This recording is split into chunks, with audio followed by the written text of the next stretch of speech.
প্রিয় শিক্ষার্থী বন্ধুরা, আসসালামু আলাইকুম। আশা করছি সবাই অনেক ভালো আছো। আজকে অর্গানিক কেমিস্ট্রি মাইক্রো কোর্সে সবাইকে স্বাগত জানাচ্ছি। আমি মোহাম্মদ মাহবুবুর রহমান। সবাই আমাকে ঠিকমতো দেখতে পাচ্ছ কিনা একটু দ্রুত কমেন্টস করো। সবাই একটু দ্রুত কমেন্টস করো, ভাইয়াকে ঠিকমতো দেখতে পাচ্ছ কিনা। আর যারা যারা তোমরা এই গ্রুপে যোগ আছো, যারা এই গ্রুপে তোমরা আছো, অর্গানিক কেমিস্ট্রি কোর্সটা যারা ফ্রি কোর্সটাতে যুক্ত হয়েছো, তোমরা যারা ফ্রেন্ডরা আছো তাদের একটু মেনশন করে দাও, যেন এই গ্রুপে যারা আছে তাদেরকে মেনশন করো, অন্যদেরকে মেনশন করার দরকার নেই এখন। কারণ অলরেডি আমাদের এই জায়গাতে প্রায় 1300 স্টুডেন্ট এনরোল করেছে এই ব্যাচে। আলহামদুলিল্লাহ, আল্লাহর কাছে শুকরিয়া।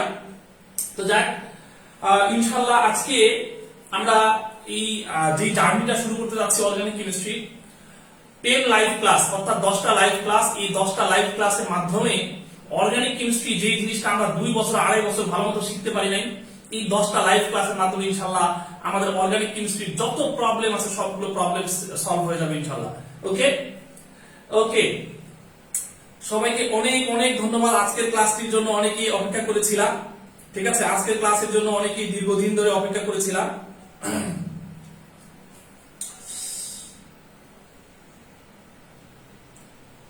ওকে, একটু সবাই ক্লাসে যোগ হয়ে যাও। আর আজকের ক্লাসে তোমরা কে কোথা থেকে আসলে আমার এই গ্রুপটাতে জয়েন হয়েছো, একটু একটু কমেন্টস করো।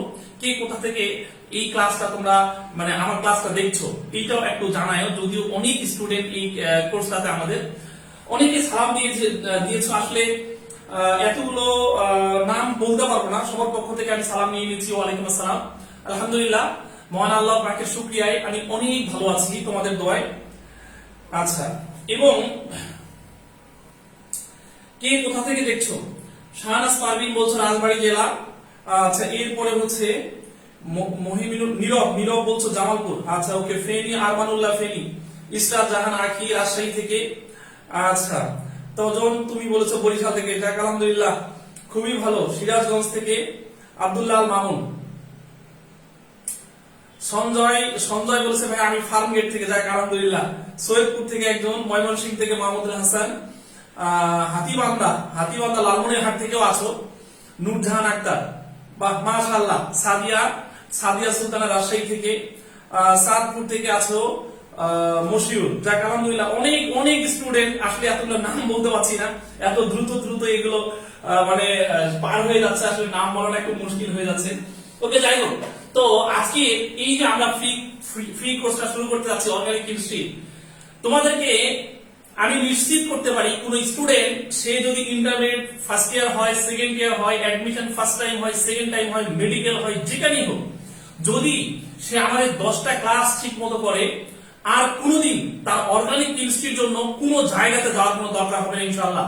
ওকে, এবং আমাদের এই 10টা ক্লাস এর লেকচারশিট বা তোমাদের আমি যে লেকচারটা দিব সেটার নোটটা তোমরা পাবলিক গ্রুপে শেয়ার করে দিবা। এবং পাবলিক গ্রুপ বলতে কোনটা? এই যে মাহবুবস কেমিস্ট্রি, ঠিক আছে, মাহবুবস, এই গ্রুপে মাহবুবস কেমিস্ট্রি স্পেশাল, এই গ্রুপে তোমরা একটু ক্লাস নোটগুলো শেয়ার করে দিবা, ঠিক আছে। এবং যারা এই গ্রুপে শেয়ার করবে এবং এই আমাদের এই যে যারা এই ফ্রি কোর্সটাতে আছো, এদের মধ্য থেকে আমি 3 থেকে 4 জনকে বাছাই করব এবং খুবই আকর্ষণীয় পুরস্কার দেব, খুবই আকর্ষণীয় একটা দামি পুরস্কার দেব ইনশাআল্লাহ। ওকে, যাই হোক, তো আমি আলোচনা শুরু করি নাকি? সবাই অনেক অনেক জায়গা থেকে তোমরা যোগ হয়েছো। আশরাফুল হোসেন চৌধুরী তুমি বলেছো ভাই চট্টগ্রাম থেকে। আচ্ছা, হৃদয় বলেছো সুনামগঞ্জ থেকে। যাক আলহামদুলিল্লাহ ভাই, আমি সবাইকে আসলে যদিও সবার নাম বলতে পারছি না, কেউ মন খারাপ করো না। আমি শুরু করতে যাচ্ছি আজকের আলোচনাটা। সবাই রেডি কিনা? সবাই রেডি কিনা একটু কমেন্টস করো। সবাই রেডি কিনা একটু কমেন্টস এর মাধ্যমে জানাও যে সবাই রেডি আছো কিনা। আমরা এক্ষুনি আমাদের আলোচনা শুরু করতে যাচ্ছি, রেডি কিনা। দেখো, অর্গানিক কেমিস্ট্রি যেটা তোমরা এতদিন তোমাদের মধ্যে একটা ভীতি কাজ করেছে যে অর্গানিক মানে মনে হয় অনেক জটিল, অর্গানিক মানে মনে হয় অনেক কঠিন, অর্গানিক মানে মনে হয় আমরা কিচ্ছু পারবো না। আজকের ক্লাসটা করো ইনশাআল্লাহ, আমি নিশ্চিত তোমাদের কাছে মনে হবে যে অর্গানিক কেমিস্ট্রির মতো সহজ টপিকস আর কেমিস্ট্রির মধ্যে নেই ইনশাআল্লাহ। ওকে ওকে, সবাই রেডি? থ্যাংক ইউ সবাইকে। তাহলে আমাদের শুরু হতে যাচ্ছে অর্গানিক কেমিস্ট্রি মাইক্রো কোর্স, ঠিক আছে। অর্গানিক কেমিস্ট্রি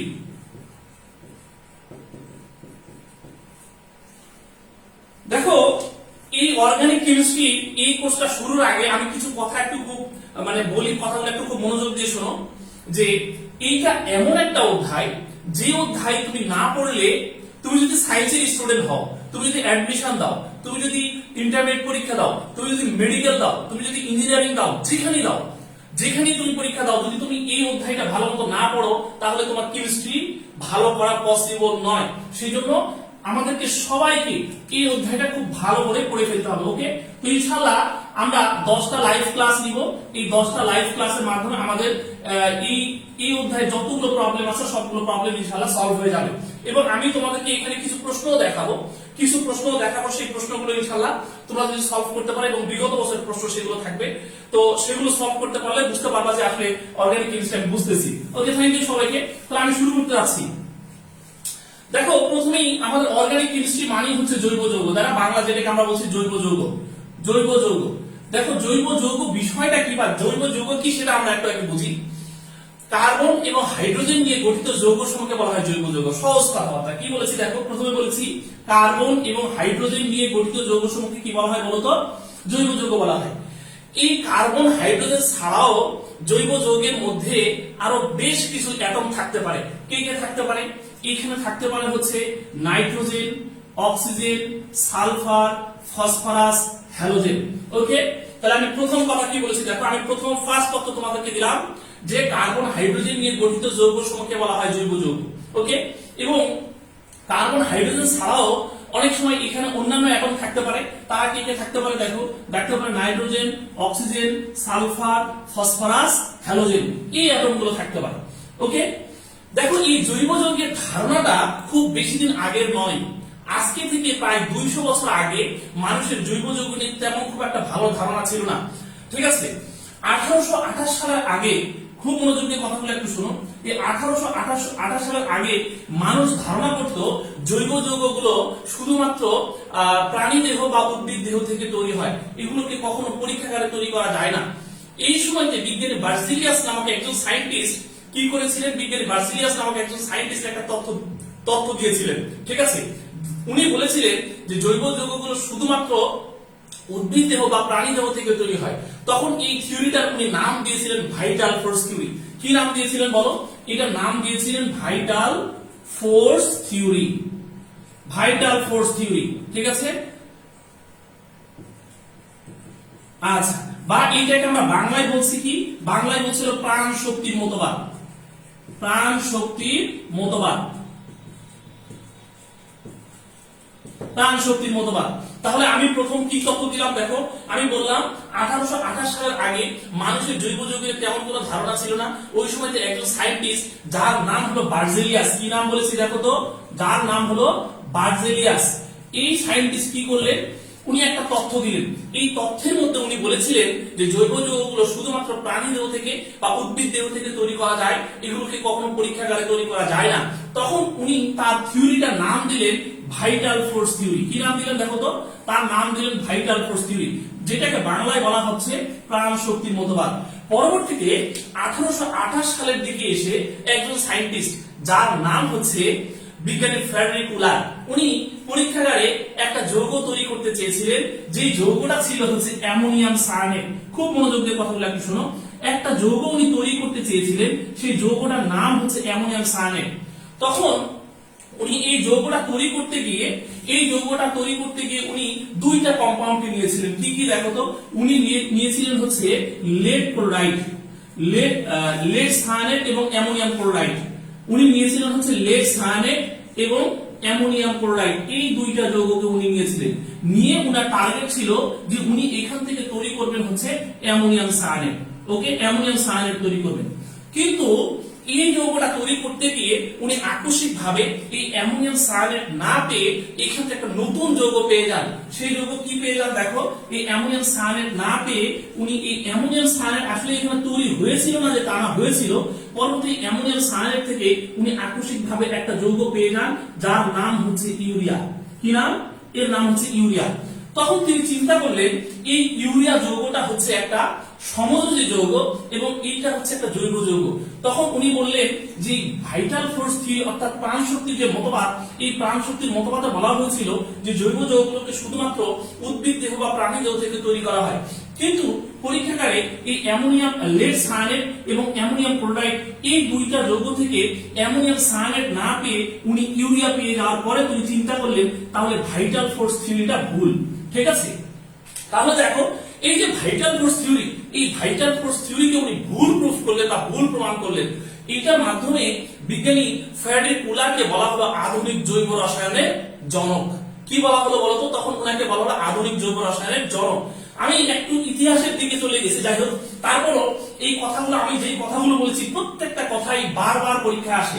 আমি যে কথাগুলো বলেছি প্রতিটা কথাই বারবার পরীক্ষা আসে। আমরা যদি ইয়ারলি কোশ্চেন গুলো দেখি তাহলে দেখবো এখান থেকে প্রশ্ন এসেছে যে জৈব যৌগে কার্বন হাইড্রোজেন ছাড়া কি কি থাকে, তখন উত্তর কি দিব? Nitrogen, oxygen, sulphur, phosphorus, halogen. এরপরে দেখো প্রাণ শক্তির মতবাদ কে দিয়েছেন? প্রাণ শক্তির মতবাদ দিয়েছেন বিজ্ঞানী বার্জেলিয়াস। এরপরে দেখো 1828 সালে বিজ্ঞানী ফ্রেডরিক উলার পরীক্ষাগারে অ্যামোনিয়াম সায়ানেট তৈরি করতে গিয়ে উনি ইউরিয়া পেয়ে গেছেন, যার কারণে উনাকে এই সর্বপ্রথম উনি এই ল্যাবরেটরিতে একটা যৌগ আবিষ্কার করেন যার নাম হচ্ছে ইউরিয়া। এই জন্য এই প্রশ্নটাও পরীক্ষায় ঘুরে ফিরে পরীক্ষায় খুব আসে যে সর্বপ্রথম আবিষ্কৃত জৈব যৌগের নাম কি। আমি আবারও কথা রিপিট করছি, পরীক্ষাগারে সর্বপ্রথম আবিষ্কৃত জৈব যৌগের নাম কি, তখন তার নাম উত্তর দিতে হবে কি? ইউরিয়া। আবার এখান থেকে ঘুরাই পিছিয়ে খুব বেশি প্রশ্ন আসে, যেমন প্রশ্ন আসে ইউরিয়ার সংকেত কি, উত্তর দিব হচ্ছে ammonium cyanate, sorry NH2CO NH2। এরপরে লক্ষ্য করে দেখো এই যে অ্যামোনিয়াম সায়ানেট থেকে আমরা ইউরিয়া পেয়েছি, লক্ষ্য করো তো আমি যদি অ্যামোনিয়াম সায়ানেট এবং ইউরিয়া এই দুইটা যৌগের আণবিক সংকেত একটু দেখি, তাকাও, এই যৌগটার নাম হচ্ছে অ্যামোনিয়াম সায়ানেট, তাই না? এই জায়গাতে আমাদের কার্বন আছে কয়টা দেখো তো? একটা আছে। এরপরে হাইড্রোজেন আছে কয়টা দেখো তো? হাইড্রোজেন আছে চারটা, তাই না? এরপরে নাইট্রোজেন আছে কয়টা? নাইট্রোজেন আছে দুইটা, তাই না? এরপরে হচ্ছে এখানে অক্সিজেন আছে কয়টা দেখো তো? এখানে অক্সিজেন আছে হলো একটা। তুমি একই ভাবে এই ইউরিয়ার মধ্যে তুমি দেখো, তুমি যদি দেখো তাহলে সেম সংখ্যক জিনিস এই জায়গাতে থাকবে, অর্থাৎ আমাদের এই অ্যামোনিয়াম সায়ানেটের মধ্যে যা আছে ইউরিয়ার মধ্যেও একই জিনিস আছে, অর্থাৎ এই জায়গাতে আমাদের আর নতুন কোনো অ্যাটম কিন্তু যোগ হচ্ছে না, জাস্ট অ্যাটম গুলো রিঅ্যারেঞ্জের মাধ্যমে একটা থেকে আরেকটা তৈরি হচ্ছে, অর্থাৎ এই অ্যামোনিয়াম সায়ানেটকে জাস্ট রিঅ্যারেঞ্জ করে তৈরি করা হচ্ছে ইউরিয়া।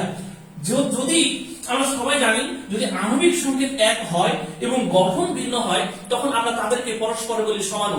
সেই জন্য এই অ্যামোনিয়াম সায়ানেটকে বলা হয় ইউরিয়ার সমাণু বা আইসোমার, এবং এই প্রশ্নটা ঘুরে ফিরে পরীক্ষায় খুব বেশি থাকে। এবার বলো, যদি পরীক্ষা আবারও প্রশ্নটা রিপিট করে যে ইউরিয়ার আইসোমার কোনটি, তাহলে আমরা উত্তর দিব হচ্ছে অ্যামোনিয়াম সায়ানেট, কারণ এই অ্যামোনিয়াম সায়ানেটের মধ্যে যতগুলো নাইট্রোজেন, হাইড্রোজেন, অক্সিজেন যতগুলো রয়েছে সেম সংখ্যক জিনিস এই জায়গাতে রয়েছে। কথা কি ক্লিয়ার না? ক্লিয়ার না? একটু কমেন্টস করো, কথা কি বুঝতে পেরেছো কিনা। আবার দেখো এখান থেকে আরো বেশ কিছু প্রশ্ন এখান থেকে ঘুরে ফিরে আসে, যেমন এই রিঅ্যাকশনটা যেটা আমি তোমাদেরকে দেখাইলাম, যে লক্ষ্য করে দেখো যে অ্যামোনিয়াম সায়ানেট, এই অ্যামোনিয়াম সায়ানেট এই যৌগটা যদি আমি এখান থেকে ইউরিয়া লিখি তাহলে তাহলে দেখো তো আমার সবকিছু যেহেতু সেম আছে, সুতরাং আমি এইখানে যে রিঅ্যাকশনের মাধ্যমে এই যৌগটা পাচ্ছি, অর্থাৎ একটা থেকে আরেকটা পাচ্ছি, এইটা হচ্ছে এইটার সমান, অর্থাৎ এরা হচ্ছে পরস্পর সমাণু, যার কারণে বলা হবে এই রিঅ্যাকশনটা হচ্ছে সমানুকরণ রিঅ্যাকশন, সমানুকরণ বিক্রিয়া। ঠিক আছে, দেখবা বিগত বছরের প্রশ্ন এরকম ঘুরে ফিরে খুব বেশি আসছে যে অ্যামোনিয়াম সায়ানেট থেকে ইউরিয়া পাওয়া যায় কোন বিক্রিয়ার মাধ্যমে, তাহলে আমরা উত্তর কি দিব? উত্তর হচ্ছে সমানুকরণ বিক্রিয়া। দেখো এই সমানুকরণ বিক্রিয়াকে ইংরেজিতে আমরা আরেকটা নামে ডাকতে পারি, যার নাম হলো আইসোমারাইজেশন রিঅ্যাকশন। আইসোমারাইজেশন রিঅ্যাকশন। ওকে, আচ্ছা। আবার দেখো এখানে জাস্ট নাইট্রোজেন, হাইড্রোজেন, অক্সিজেন এই জিনিসগুলোকে জাস্ট রিঅ্যারেঞ্জ করে এখানে একটা যৌগ তৈরি করা হয়েছে, যার কারণে এই বিক্রিয়াকে আরেকটা নামে ডাকা যেতে পারে, তার নাম হচ্ছে পুনর্বিন্যাস বিক্রিয়া। কি নাম? পুনর্বিন্যাস বিক্রিয়া। ওকে, পুনর্বিন্যাস বিক্রিয়া, অথবা এটাকে ইংরেজিতে বলা যেতে পারে রিঅ্যারেঞ্জমেন্ট রিঅ্যাকশন। কি বলা যেতে পারে বলতো? এটাকে আরেকটা নামে ডাকা যেতে পারে, সেটা হলো রিঅ্যারেঞ্জমেন্ট রিঅ্যাকশন। ক্লিয়ার? কথা কি বুঝতে পেরেছো নাকি না বুঝতে পারো নাই?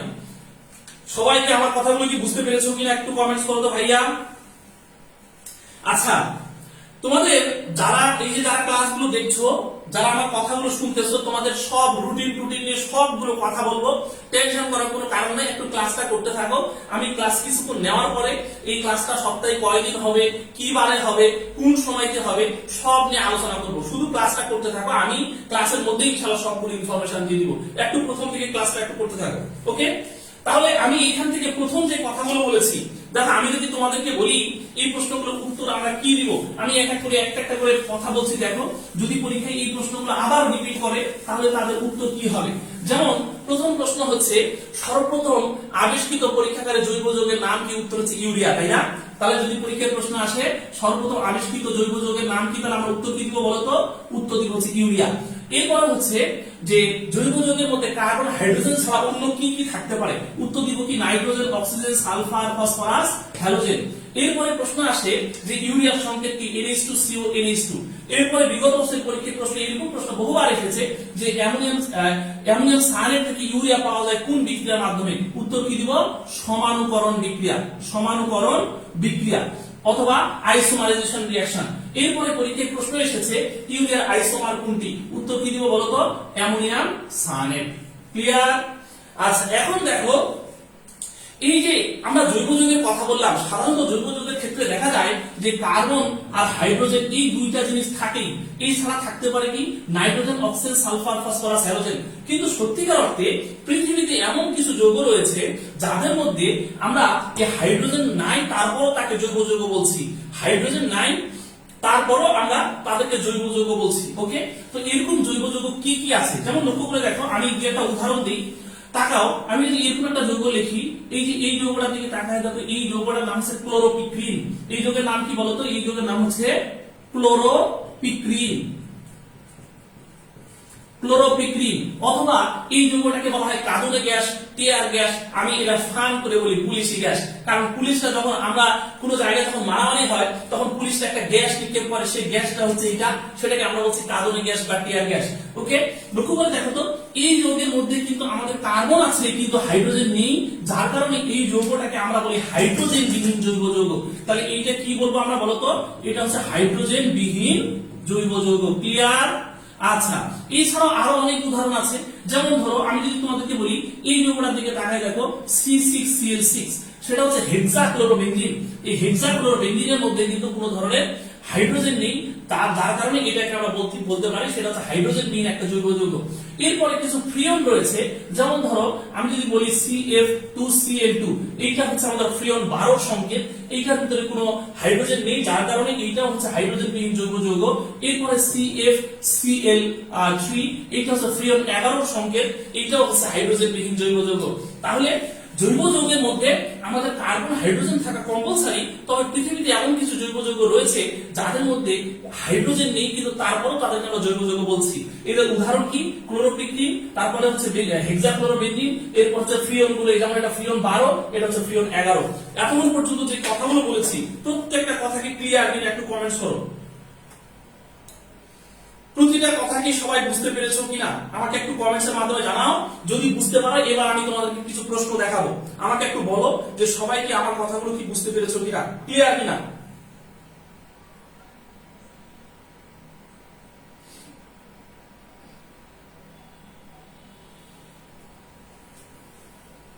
আচ্ছা ক্লিয়ার, ওকে, থ্যাংক ইউ সবাইকে। এবার সবাই আমি যে আলোচনা করেছি এটার উপর ভিত্তি করে বিগত বছর বহুবার প্রশ্ন এসেছে, এই প্রশ্নগুলো আমরা একটু সবাই সলভ করব। এখানে তোমরা প্রশ্ন দেখতে পাবে, এই প্রশ্নগুলোর আনসার কি হবে একটু আমাকে দিবা। আমি যা বলেছি এগুলোর আনসার একটু দেওয়ার চেষ্টা করবো, ওকে? যেমন প্রথম প্রশ্ন, তোমরা দেখো এই প্রশ্নটা বিগত বছর বহুবার এসেছে, ঢাকা ইউনিভার্সিটির প্রশ্ন।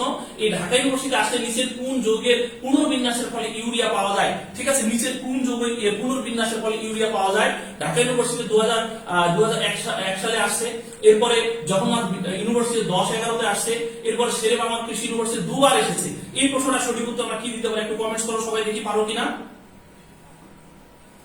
একটু কমেন্টস এর মাধ্যমে জানাই দাও দেখি ভাইয়াকে এইটা সঠিক উত্তর কি, আমি যা বলেছি সেটার উপর ভিত্তি করে কি আনসার করা যাচ্ছে কিনা।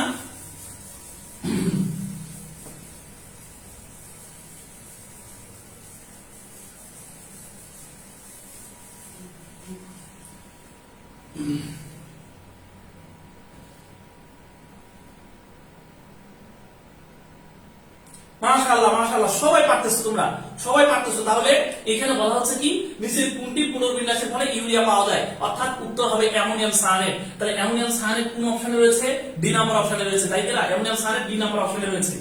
ওকে, এবার আমরা পরের প্রশ্নতে চলে যাচ্ছি। দেখো দেখি এই প্রশ্নটা পারো কিনা।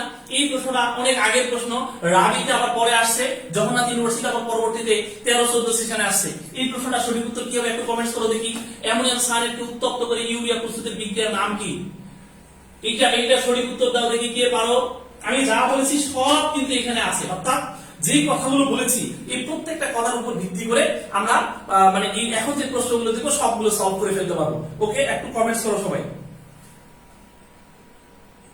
মাশাআল্লাহ, সবাই পারতেছে, সবাই পারতেছে, খুবই সুন্দর, খুবই সুন্দর। এ হবে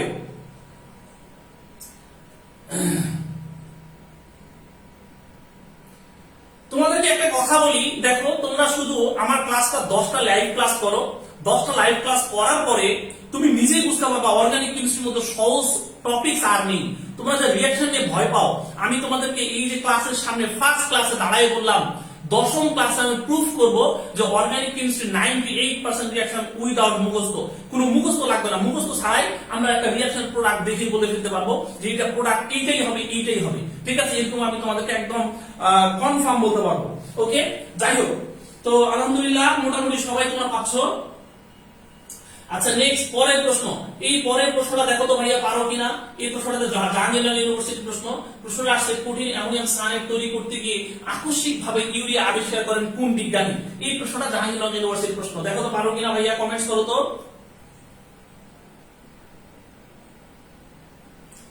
একটু দ্রুত কমেন্টস করো যে এইটা সঠিক উত্তর কি দিব। যে কঠিন অ্যামোনিয়াম সায়ানেট তৈরি করতে গিয়ে আকস্মিকভাবে ইউরিয়া পান কোন বিজ্ঞানী, আবিষ্কার করে ফেলেন কোন বিজ্ঞানী, একটু কমেন্টস করো। এ হবে 100%। ভাইয়া কেন পারো না?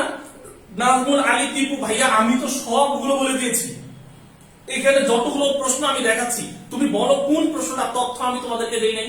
প্রত্যেকটা প্রশ্ন নিয়ে তথ্য আমি তোমাদেরকে দিয়ে দিয়েছি।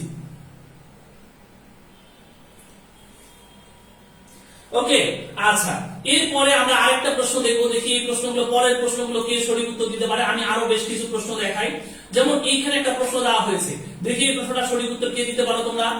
বলা হচ্ছে সর্বপ্রথম পরীক্ষাগারে প্রস্তুতকৃত রাসায়নিক পদার্থ কোনটি? এইটার উত্তর আমরা কি দিব, একটু কমেন্টস করো সবাই।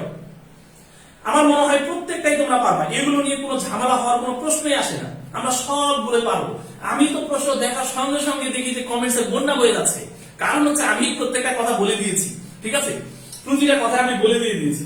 ওকে, আচ্ছা, এরপরের প্রশ্ন আমরা সলভ করব। এই প্রশ্নটা সলভ করব, ইউরিয়ার আইসোমার নিচের কোনটি? দেখো তো, এগুলো বিগত বছরের প্রশ্ন ভাই, প্রত্যেকটা প্রশ্ন আমি যতগুলো কথাবার্তা বলেছি প্রতিটাই ইউনিভার্সিটি এসেছে। দেখো তোমাদেরকে এই ফার্স্ট ক্লাসে দাঁড়ায় একটা কথা বলি, আমি তোমাদের সামনে দাঁড়ায় যতগুলো কথাবার্তা তোমাদের এখানে বলবো, প্রত্যেকটা কথাই কোনো না কোনো জায়গায় পরীক্ষায় চলে আসছে, অথবা ওই কথাগুলো হচ্ছে খুবই ইম্পর্টেন্ট, এবং কোনো আননেসেসারি কথাবার্তা তোমাদের সামনে আমি এই জায়গাতে দাঁড়ায় বলবো না ইনশাআল্লাহ। ওকে, সবগুলো নেসেসারি যেগুলো আমাদের লাগবে সেই তথ্যগুলোই তোমাদের সামনে উপস্থাপন করবে। এখানে এক্সট্রা কোনো তথ্যই তোমাদেরকে আমি দিব না। ওকে, ওকে, থ্যাংক ইউ সবাইকে। এর পরের প্রশ্ন এইটা বলো দেখি, এখন যে প্রশ্নটা দিয়েছি, এখন প্রশ্নটা, এই প্রশ্নটা সলভ করো। বলো এই প্রশ্নটা সঠিক উত্তর কি হবে। এখন যে প্রশ্নটা দিয়েছি বলো, বলা হচ্ছে অ্যামোনিয়াম সায়ানেট থেকে ইউরিয়া তৈরি কি ধরনের বিক্রিয়া? এই বিক্রিয়াটা হচ্ছে কি ধরনের বিক্রিয়া? কমেন্টস করো, দ্রুত কমেন্টস করো, এই বিক্রিয়াটা কি ধরনের বিক্রিয়া?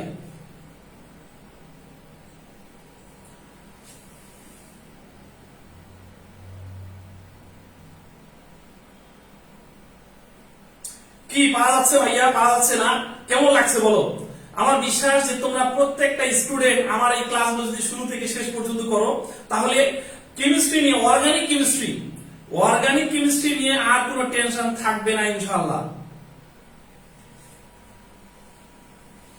ওকে, পরের প্রশ্ন। এই যে প্রশ্ন আমরা পারবো না বলতো, বলা হচ্ছে জৈব রসায়নের জনক কি?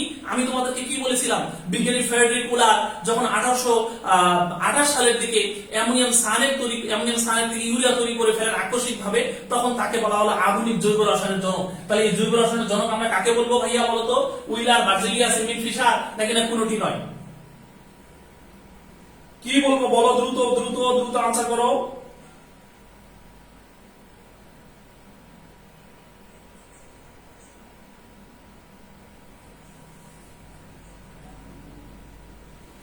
যাক মাশাআল্লাহ সবাই পারতেছো তোমরা, খুবই খুবই খুশি হচ্ছি যে যাক আমার ক্লাস করে তোমরা সবাই এই প্রশ্নগুলোর উত্তর দিতে পারছো ক্লাসের মাধ্যমে। এর পরের প্রশ্ন আমরা এটা একটু সলভ করবো এখন। এই প্রশ্নটা ভাইয়া উত্তর দাও তো। এখন যে প্রশ্নটা এখানে দেওয়া হয়েছে, হাইড্রোজেন না থাকা সত্ত্বেও জৈব যৌগ কোনটি, কতবার পরীক্ষা আসছে এবং এটা কিন্তু রিসেন্ট দেখবা ঢাকা ইউনিভার্সিটিতে 2 বছর আগেই এই প্রশ্নটা ঢাকা ইউনিভার্সিটি আসছিল, ঢাকা ইউনিভার্সিটির সালটা এখানে লেখা হয় নাই। এই প্রশ্নটা পারবা না এখন? দেখো তো এখন যে প্রশ্নটা এখানে দেওয়া হয়েছে এই প্রশ্নটা পারবা কিনা দেখো তো। বলা হচ্ছে কি হাইড্রোজেন না থাকা সত্ত্বেও কোনটি জৈব যৌগ, পারা যাবে তো? যাক মাশাআল্লাহ।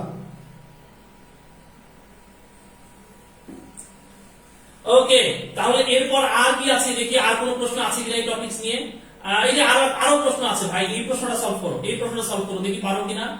জৈব যৌগের উপাদান, জৈব যৌগের উপাদান কোনটি, এইটা সলভ করো দেখি পারো কিনা। একটু কমেন্টস করো সবাই যে এখানে যেটা আমি দেখিয়েছি এই প্রশ্নটার সঠিক উত্তর কি হবে। জৈব যৌগের উপাদান, জৈব যৌগের উপাদান কি? Nitrogen, hydrogen, oxygen, sulphur, phosphorus, halogen. আমি এই কথাগুলো বলে দিয়েছিলাম, একটু দেখো তো কোন জায়গাতে আছে, কোন জায়গাতে আছে একটু কমেন্টস এর মাধ্যমে জানাই দাও ভাইয়াকে। এটা সঠিক উত্তর আমরা কি দিব?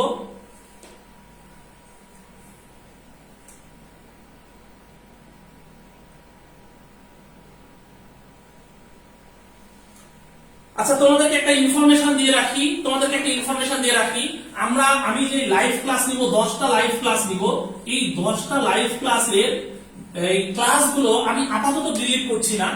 এই 10টা লাইভ ক্লাস আমি আপাতত ডিলিট করছি না, তবে যখন 10টা ক্লাস শেষ হয়ে যাবে তখন এই ক্লাসগুলো ডিলিট করে দিব। অর্থাৎ এইটা আমাদের বেশি দিন থাকবে না, এই কোর্সটা চলাকালীন পর্যন্ত থাকবে।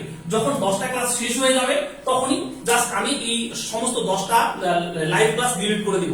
যার কারণে তোমরা যারা এই গ্রুপটাতে যোগ হয়েছো সবার কাছে রিকোয়েস্ট থাকবে ভাই, তোমরা তো অর্গানিক কেমিস্ট্রি ভয় পাও, আমার ক্লাস একটু 10টা করে দেখো ভাই। মনে করো যে তুমি 10 ঘন্টা নিজের জীবন থেকে নষ্ট করে ফেলেছো, কেমিস্ট্রি শেখার জন্য তুমি 10 ঘন্টা স্যাক্রিফাইস করো আমার সাথে, আমার বিশ্বাস অর্গানিক কেমিস্ট্রির যত প্রবলেম আছে সব ধরনের প্রবলেম তোমার সলভ হয়ে যাবে।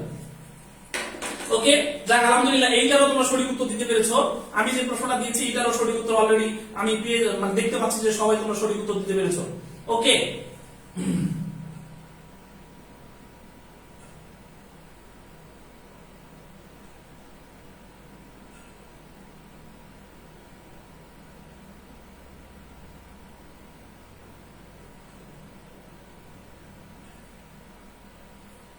ভাইয়া সবাই কি ঠিকমতো ক্লাসটা দেখতে পাচ্ছ নাকি না কোনো ঝামেলা হচ্ছে ভাইয়া? ক্লাস কি আটকায় গেছে নাকি? ক্লাস কি সবাই ঠিকমতো দেখতে পাচ্ছ নাকি না কোনো সমস্যা হচ্ছে? আমাকে একটু কমেন্টসে জানায় তো, ক্লাস কি আটকায় গেছে নাকি না সবাই সবকিছু ঠিকমতো দেখতে পাচ্ছ?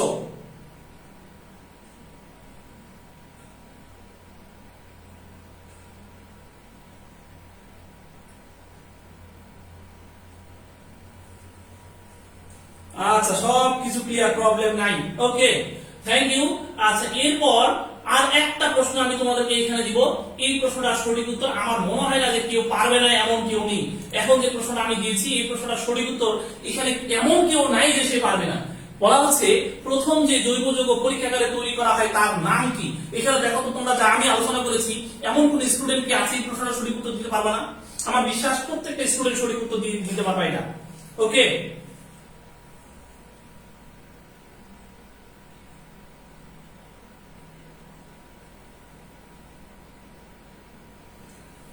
এবার আমি পরবর্তী আলোচনার মধ্যে চলে যাচ্ছি। তাহলে আমি প্রথম যে কথাগুলো বললাম জৈব যৌগের ইতিহাস, এই জৈব যৌগের ইতিহাস নিয়ে আমাদের বিগত বছরের পরীক্ষার প্রশ্ন আসছে। সুতরাং আমরা এই টপিকসটা খুব ভালোভাবেই আমার মনে হয় যে এখান থেকে যদি কোনো প্রশ্ন আসে আমরা সবাই খুব ভালোভাবে আনসার করতে পারবো। এর পরের বিষয়টাতে আসি। দেখো এই যে জৈব যৌগ আমরা পড়ছি, এই জৈব যৌগ আসলে কি জিনিস বা এইটা শ্রেণীবিন্যাসটা কি, সেজন্য আমরা একটু জৈব যৌগের ক্লাসিফিকেশনটা আমরা একটু দেখবো। যে জৈব যৌগ সত্যিকার অর্থে দেখো এইটা 1828 সালের ঘটনা। এই 1828 সালের পরে জৈব যৌগের সংখ্যা অনেক বেশি বেড়ে গেছে।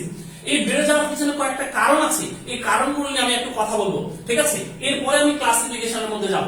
দেখো 1828 সালের পরে জৈব যৌগের সংখ্যা বেড়ে যাওয়ার পিছনে কয়েকটা খুব ইম্পর্টেন্ট কারণ রয়েছে। কারণের মধ্যে প্রথম কারণটা হচ্ছে ক্যাটেনেশন ধর্ম। কি নাম? ক্যাটেনেশন ধর্ম। ক্যাটেনেশন ধর্ম, কার্বনের ক্যাটেনেশন ধর্ম, ঠিক আছে? তো ক্যাটেনেশন ধর্ম জিনিসটা কি? যে ধর্মের কারণে একটা কার্বন পরমাণু অপর একটা কার্বন পরমাণু পরস্পরের সাথে যুক্ত হয়ে বৃহৎ আণবিক শিকল বিশিষ্ট যৌগ গঠন করে, সেটাই হচ্ছে ক্যাটায়নেশন ধর্ম। আমি আবারও কথা রিপিট করছি, যে ধর্মের কারণে একটা কার্বন পরমাণু অপর একটা কার্বন পরমাণু পরস্পরের সাথে যুক্ত হয়ে বৃহৎ আণবিক ভর বিশিষ্ট যৌগ গঠন করে, সেই ধর্মটাকে কার্বনের সেই ধর্মটাকেই বলছে আমরা ক্যাটায়নেশন ধর্ম। ওকে, তাহলে ক্যাটায়নেশন ধর্মের কারণে জৈব যৌগের সংখ্যা অনেক বেশি বেড়ে গেছে। ওকে, আচ্ছা দেখো ক্যাটায়নেশনের একটা বিশেষ উদাহরণ রয়েছে যার নাম হচ্ছে ফুলারিন। কি নাম বললাম বলতো?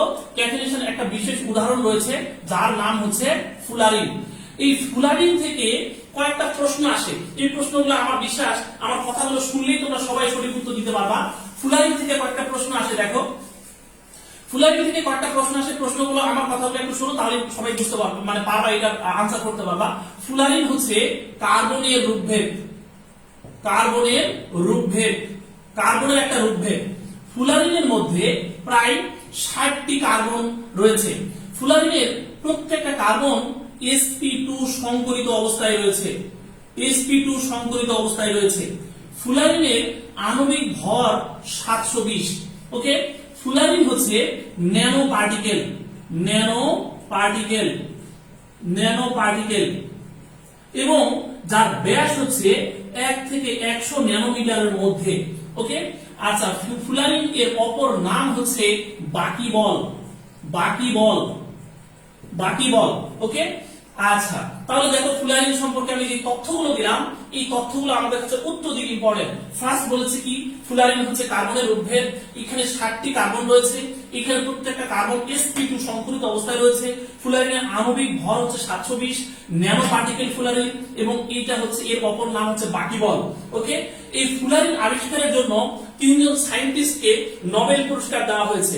3জন সায়েন্টিস্টকে নোবেল পুরস্কার দেওয়া হয়েছে, আমেরিকার 3জন সায়েন্টিস্ট, যাদের নাম হচ্ছে কার্ল, স্মেইলি এবং ক্রোটো। 3জন সায়েন্টিস্ট, কি কি নাম বলেছি দেখো, একজনের নাম বলেছে কার্ল স্মেইলি, কার্ল স্মেইলি এবং ক্রোটো। এই 3জন সায়েন্টিস্টকে, আমেরিকার 3জন সায়েন্টিস্টকে নোবেল পুরস্কারে ভূষিত করা হয়েছে। এবং আমরা যদি ফুলারিন দেখি তাহলে দেখবো এই ফুলারিন দেখতে কিছুটা এমনটা, অর্থাৎ ফুটবলের মতো। ঠিক আছে, ফুলারিন দেখতে ঠিক এমনটা কিছুটা ফুটবলের মতো তোমরা দেখবা, ফুলারিন দেখতে হচ্ছে এরকম ফুটবলের মতো। ওকে, যার কারণে এর অপর নাম হচ্ছে বাকিবল। পারা যাবে না ভাইয়া বলো তো, ফুলারিন সম্পর্কে যে তথ্যগুলো দিলাম সবাই কি পারবা কিনা ফুলারিন সম্পর্কে তথ্যগুলো? আমি বলেছি কি, ফুলারিন হচ্ছে একটা কার্বনের রূপভেদ, এবং এইটা ক্যাটায়নেশনের একটা বিশেষ রূপভেদ হচ্ছে ফুলারিন। ক্যাটায়নেশনের একটা বিশেষ রূপভেদ হচ্ছে ফুলারিন। ফুলারিনের অপর নাম হচ্ছে বাকিবল। এই কার্বনের একটা রূপভেদ, 60টা কার্বন রয়েছে, প্রত্যেকটা কার্বন sp2 সংকরিত অবস্থায় রয়েছে। ফুলারিনের আণবিক ভর হচ্ছে 720, এবং এটা একটা ন্যানো পার্টিকেল। ন্যানো পার্টিকেলের ব্যাস কত? 1 থেকে 100 ন্যানোমিটার। এর অপর নাম হচ্ছে বাকিবল, এবং কার্ল স্মেইলি এবং ক্রোটো নামক 3জন সায়েন্টিস্ট এই ফুলারিন আবিষ্কারের জন্য নোবেল পুরস্কার পেয়েছেন। কথাগুলো কি ক্লিয়ার নাকি না ক্লিয়ার না, একটু কমেন্টস করো। সবাই কি বুঝতে পেরেছো ভাইয়া? আমি যা বলেছি সব কি বুঝতে পেরেছো কিনা?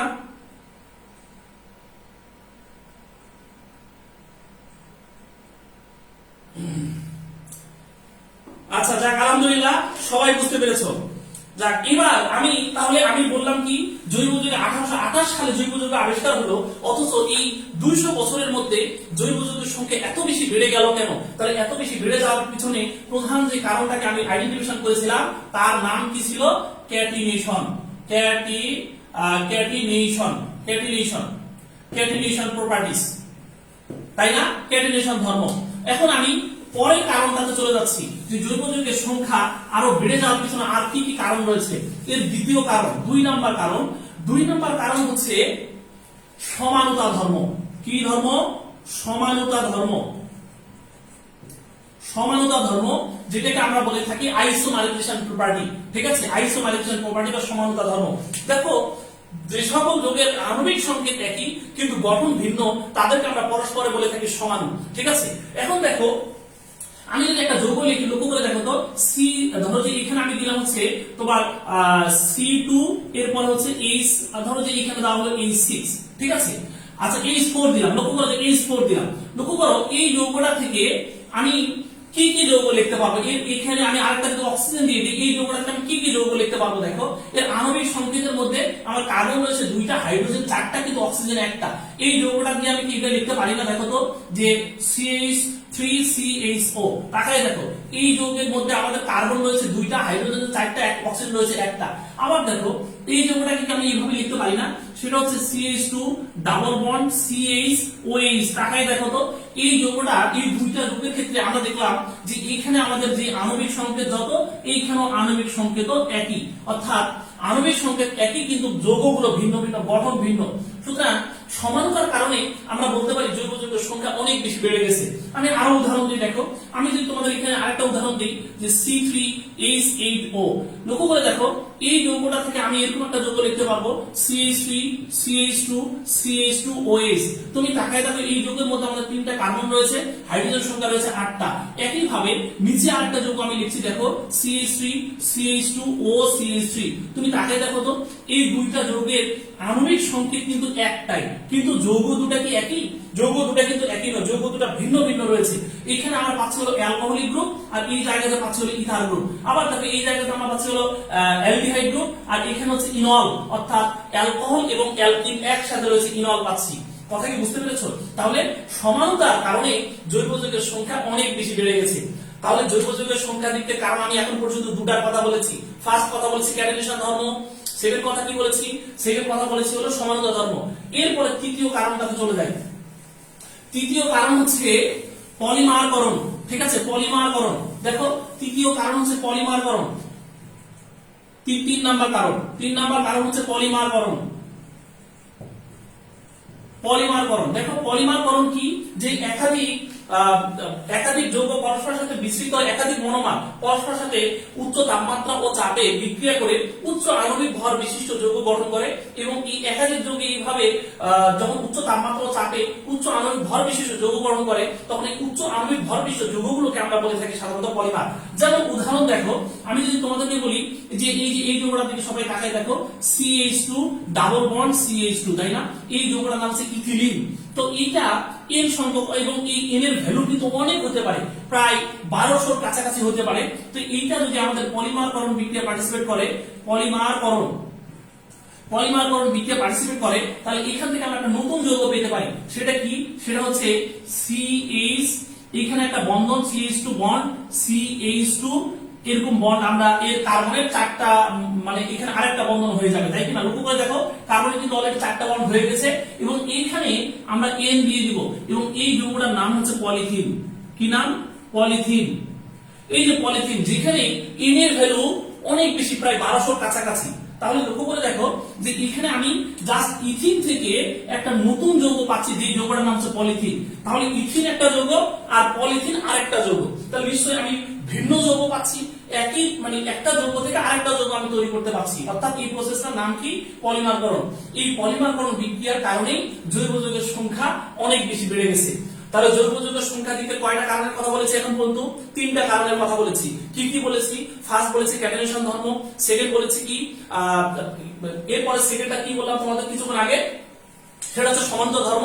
এরপরে তৃতীয়টা বলেছিল পলিমারকরণ।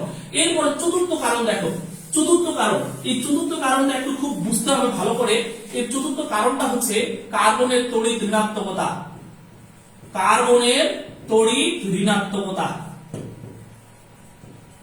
দেখো কার্বনের তড়িৎ ঋণাত্মকতাটাকে কেন জৈব যৌগের সংখ্যা বেশি হওয়ার কারণ হিসেবে উল্লেখ করা হচ্ছে, এর মেন কারণটা হচ্ছে আমরা যদি দেখি পর্যায় সারণীতে যতগুলো মৌল রয়েছে, পর্যায় সারণীতে গ্রুপ 1, লক্ষ্য করো আমি যদি গ্রুপ 1 এর কথা বলি তোমাদের, এই গ্রুপ 1 এর মৌলগুলোর ক্ষেত্রে যেমন এখানে গ্রুপ 1 এর মৌল কি কি রয়েছে দেখো তো, lithium, sodium, potassium, rubidium, caesium, francium, এই মৌলগুলো রয়েছে না? তুমি দেখো এই মৌলগুলোর মধ্যে ফ্রান্সিয়াম যে মৌলটা, ওর তড়িৎ ঋণাত্মকতা ভ্যালু সবচেয়ে কম। এর তড়িৎ ঋণাত্মকতা ভ্যালু কত? প্রায় 0.79। আবার দেখো আমরা যদি গ্রুপ 17 এর দিকে যাই, তাহলে গ্রুপ 17 এর ক্ষেত্রে আমরা দেখব যে মৌলগুলো রয়েছে হ্যালোজেন, ফ্লুরিন, তাই না? এরপরে হচ্ছে ক্লোরিন, এরপরে হচ্ছে ব্রোমিন, এরপরে হচ্ছে আয়োডিন। এই যে মৌলগুলো রয়েছে, এই মৌলগুলোর মধ্যে সবচেয়ে বেশি তড়িৎ ঋণাত্মক যে মৌলটা, তার নাম হচ্ছে ফ্লোরিন, তার হচ্ছে 4.0। লক্ষ্য করে দেখো পর্যায় সারণীতে সবচেয়ে বেশি তড়িৎ ঋণাত্মক মৌলটার নাম হচ্ছে ফ্লোরিন, আর সবচেয়ে কম তড়িৎ ঋণাত্মক মৌলটার নাম হচ্ছে ফ্রান্সিয়াম। এই দুইটা মৌলের প্রায় কাছাকাছি মাঝামাঝি একটা এভারেজ ভ্যালু রয়েছে কার্বনের। কার্বনের তড়িৎ ঋণাত্মকতার ভ্যালু কত? 2.5। কত দেখো তো? 2.5।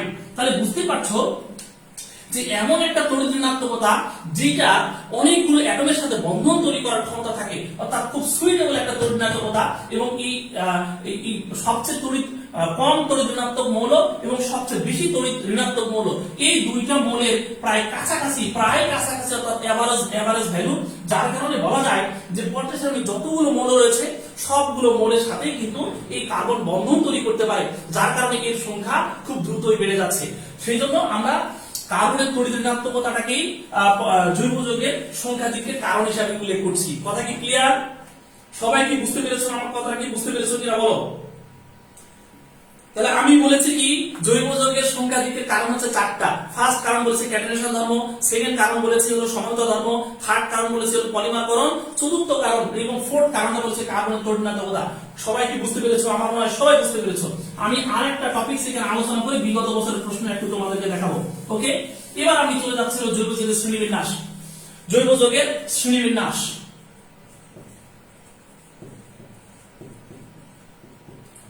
দেখো জৈব যৌগের শ্রেণীবিন্যাস আমরা যদি ক্লাসিফিকেশন করি জৈব যৌগকে, তাহলে দেখবো জৈব যৌগকে দুইটা ভাগে ভাগ করা হয়েছে। একটা হচ্ছে মুক্ত শিকল আর একটা হচ্ছে বদ্ধ শিকল। কি কি বললাম দেখো তো? একটা হচ্ছে মুক্ত শিকল আর একটা হচ্ছে বদ্ধ শিকল। একটা হচ্ছে মুক্ত শিকল আর একটা হচ্ছে বদ্ধ শিকল। দেখো মুক্ত শিকল কথাটা থেকে বুঝতে পারছো যে একটার সাথে, অর্থাৎ যেখান থেকে শুরু হবে ও শেষ প্রান্তের সাথে কখনো কানেকশন থাকবে না। যেমন ধরো আমি যদি একটা যৌগ লিখি CH3 CH2 CH2 CH3, তাহলে দেখো তো এই যৌগের ক্ষেত্রে আমি যদি এই কার্বনটাকে শুরুর কার্বন বলি আর এটাকে যদি শেষ কার্বন বলি, তাহলে দেখো এর সাথে এর কোনো কানেকশন নেই, অর্থাৎ এরা বদ্ধাকারে থাকবে না। যদি বদ্ধাকারে না থাকে তাহলে এরকম যৌগগুলোকে সাধারণত মুক্ত শিকল বিশিষ্ট যৌগ বলি, আর যদি বদ্ধাকারে থাকে তাহলে এরকম যৌগগুলোকে আমরা বদ্ধ শিকল বিশিষ্ট যৌগ বলি। যেমন ধরো এই যে সবাই জানো বেনজিন, এই বেনজিনটা কি বদ্ধাকারে আছে না? দেখো তো এই প্রত্যেকটা কার্বনের সাথে কিন্তু আরেকটা কার্বন এইভাবে কানেকশন করে রয়েছে। সুতরাং বুঝতে পারছো বেনজিন একটা বদ্ধ শিকল বিশিষ্ট যৌগ। এখন আসি এই মুক্ত শিকল এবং বদ্ধ শিকল, এই ক্লাসিফিকেশন গুলোকে আবার দুটো ভাগে ভাগ করা হয়েছে। দেখো মুক্ত শিকল বিশিষ্ট যেটা, সেটাকে আবার দুই ভাগে ভাগ করা হয়েছে। একটা হচ্ছে সম্পৃক্ত, ঠিক আছে, আরেকটা হচ্ছে অসম্পৃক্ত। একটা হচ্ছে সম্পৃক্ত আর একটা হচ্ছে অসম্পৃক্ত। সম্পৃক্তর ইংরেজি নাম হচ্ছে স্যাচুরেটেড, আর অসম্পৃক্তর ইংরেজি নাম হচ্ছে আনস্যাচুরেটেড। দেখো সম্পৃক্ত যৌগ, এদেরকে আমরা কোন সব যৌগকে আমরা সম্পৃক্ত জৈব যৌগ বলবো? যাদের ক্ষেত্রে কোনো ধরনের পাই বন্ধন থাকবে না তাদেরকে আমরা সাধারণত সম্পৃক্ত যৌগ বলবো। আমি আবারও কথা রিপিট করছি, যে সকল যৌগের মধ্যে মুক্ত শিকল বিশিষ্ট, যে সকল যৌগের মধ্যে কোনো ধরনের পাই বন্ধন থাকবে না তাদেরকে মুক্ত শিকল বিশিষ্ট সম্পৃক্ত যৌগ বলা হবে। যেমন দেখো আমি যদি এরকম একটা যৌগ লিখি যে CH3 CH3, লক্ষ্য করে দেখো তো এই যৌগটার কোথাও কি কোনো পাই বন্ধন রয়েছে? কোথাও কোনো পাই বন্ধন নেই, কারণ এর সমস্ত বন্ধনই আছে একক বন্ধন। কার্বনের সাথে হাইড্রোজেন বন্ধন একক, কার্বনের সাথে একক বন্ধন, আবার কার্বন হাইড্রোজেনের সাথে একক বন্ধন। সুতরাং বুঝতে পারছো যে এই যৌগের মধ্যে যেহেতু কোনো পাই বন্ধন নেই, যার কারণে আমরা বলবো যে সকল যৌগের মধ্যে কোনো পাই বন্ধন থাকবে না তাদেরকে আমরা বলবো সম্পৃক্ত। তাহলে এই সম্পৃক্তের একটা উদাহরণ তোমাদের মধ্যে খুব রয়েছে। সম্পৃক্ত যৌগগুলো যেগুলোর মধ্যে কোনো পাই বন্ধন থাকে না তাদেরকে আমরা সাধারণ নামে ডাকি, তার নাম হচ্ছে অ্যালকেন। কি নাম? অ্যালকেন। তাদের নাম হচ্ছে অ্যালকেন। এখন আসি এই অ্যালকেন নিয়ে কিছু কথাবার্তা। এই অ্যালকেন নিয়ে পরীক্ষা খুব বেশি থাকে, আমি অ্যালকেন নিয়ে কিছু কথাবার্তা, কিছু তথ্য দিই, খুব মনোযোগ দিয়ে কথাগুলো একটু শোনো। দেখো এই অ্যালকেন, এইটা সম্পর্কে কিছু তথ্য আসে, এই তথ্যগুলো আমাদের কাছে খুবই ইম্পর্টেন্ট। অ্যালকেন তথ্য, আমি অ্যালকেন নিয়ে তথ্য দিচ্ছি। দেখো অ্যালকেন হচ্ছে এমন একটা জৈব যৌগ যার মধ্যে প্রত্যেকটা কার্বন একক বন্ধন করে থাকে এবং এখানে কোনো ধরনের পাই বন্ধন থাকে না, যার সাধারণ সংকেত অ্যালকেনের। আর অ্যালকেন সম্পর্কে তথ্যগুলো একটু দেখো। অ্যালকেন সম্পর্কে আমি কি কি তথ্য দিচ্ছি দেখো। অ্যালকেন সম্পর্কে ফার্স্ট তথ্য হচ্ছে এটার সাধারণ সংকেত হচ্ছে CnH2n+2। কি নাম দিয়েছি বলতো? অ্যালকেন সাধারণ সংকেত কি বলেছি? CnH2n+2। আচ্ছা, এরপরে দেখো এই অ্যালকেনের যে carbon carbon bond distance, carbon carbon যে বন্ধন দূরত্ব, এই বন্ধন দূরত্বটা হচ্ছে কার্বন কার্বন বন্ধন দূরত্ব হচ্ছে 0.154 ন্যানোমিটার। অ্যালকেন সম্পর্কে তথ্য, ওকে। তাহলে আমি কি বললাম, অ্যালকেন সম্পর্কে তথ্য হচ্ছে সাধারণ সংকেত CnH2n+2, এর মধ্যে কার্বন কার্বন বন্ধন ডিসটেন্স আর বন্ড দূরত্বটা কত, বন্ধন দূরত্ব হচ্ছে 0.154 ন্যানোমিটার। আচ্ছা, এরপর আরেকটা তথ্য আমি দিব যে এর প্রত্যেকটা কার্বন sp3 সংকলিত অবস্থায় রয়েছে, প্রতিটা কার্বন sp3 সংকলিত অবস্থায় রয়েছে। আপাতত এতটুকু তথ্য আমরা অ্যালকেন নিয়ে জানবো, ওকে। পরবর্তীতে আমি অ্যালকেন যখন টপিক শুরু করব তখন এখান থেকে অনেকগুলো আলোচনা আছে, সেগুলো আমি করে দিব ইনশাআল্লাহ। এবার আমি চলে যাচ্ছি হলো অসম্পৃক্ত, যাদের মধ্যে যে সকল জৈব যৌগের মধ্যে কার্বন কার্বনে, ঠিক আছে, কার্বন কার্বনে পাই বন্ধন আছে বা পাই বন্ধন থাকে, তাদেরকে আমরা সাধারণত এই আনস্যাচুরেটেড বা অসম্পৃক্ত যৌগ বলি। এদের কিছু নাম রয়েছে, যেমন তোমাদের সিলেবাস মুক্ত রয়েছে অ্যালকিন, কি নাম, অ্যালকিন। তাহলে এই অ্যালকিন রয়েছে, আর আরেকটা রয়েছে হলো অ্যালকাইন, অ্যালকিন এবং অ্যালকাইন, ওকে। তাহলে দেখো আমরা অসম্পৃক্ত যৌগ সম্পর্কে তথ্য কি দিয়েছি, বলেছি যে সকল জৈব যৌগের কার্বন কার্বনে পাই বন্ধন থাকে তারাই হচ্ছে অসম্পৃক্ত, এবং কার্বন কার্বনে পাই বন্ধন থাকে এমন কি কি হতে পারে, এমন হতে পারে অ্যালকিন এবং অ্যালকাইন, এটাই হচ্ছে অসম্পৃক্ত। এবার আমি অ্যালকিন সম্পর্কে কিছু তথ্য দিব, খুব মনোযোগ দিয়ে কথাগুলো একটু শোনো। এবার আমি অ্যালকিন নিয়ে কিছু তথ্য তোমাদেরকে দিচ্ছি, অ্যালকিন নিয়ে কিছু তথ্য দিচ্ছি। দেখো এবার হচ্ছে অ্যালকিন, এই যে দেখো অ্যালকিন, এইটার সাধারণ সংকেত হচ্ছে CnH2n, ঠিক আছে। অ্যালকিন সম্পর্কে প্রথম তথ্য কি দিয়েছি বলো, এটা সাধারণ সংকেত হচ্ছে CnH2n। এরপরে এখানে যে কার্বন কার্বন বন্ধন দূরত্ব, এই বন্ধন দূরত্বটা হচ্ছে 0.134 ন্যানোমিটার, 0.134 ন্যানোমিটার, এবং এখানে প্রত্যেকটা কার্বন sp2 সংকলিত অবস্থায় রয়েছে, এখানে প্রত্যেকটা কার্বন sp2 সংকলিত অবস্থায় রয়েছে। সবাই কি বুঝতে পেরেছো ভাই? একটু কমেন্টস করো, সবাই কি বুঝতে পেরেছ? তাহলে আমি কি বললাম, অ্যালকেন সম্পর্কে তথ্য দিয়েছি যে এর সাধারণ সংকেত হলো CnH2n+2, এরপরে এর মধ্যে কার্বন কার্বন বন্ধন ডিসটেন্স কত, বন্ধন ডিসটেন্স 0.154 ন্যানোমিটার, এর প্রত্যেকটা কার্বন sp3 সংকলিত অবস্থায় রয়েছে। অ্যালকিন সম্পর্কে তথ্য দিয়েছি, অ্যালকিনের সাধারণ সংকেত হলো CnH2n+H2n, এবং এই কার্বন কার্বন বন্ড ডিসটেন্স হচ্ছে 0.134 ন্যানোমিটার, এবং প্রত্যেকটা কার্বন sp2 সংকলিত অবস্থায় রয়েছে। এরপরে দেখো যেটা হচ্ছে অ্যালকাইন, অ্যালকাইন সম্পর্কে কিছু তথ্য তোমাদেরকে বলি। অ্যালকাইন, এবার তথ্য হচ্ছে অ্যালকাইন।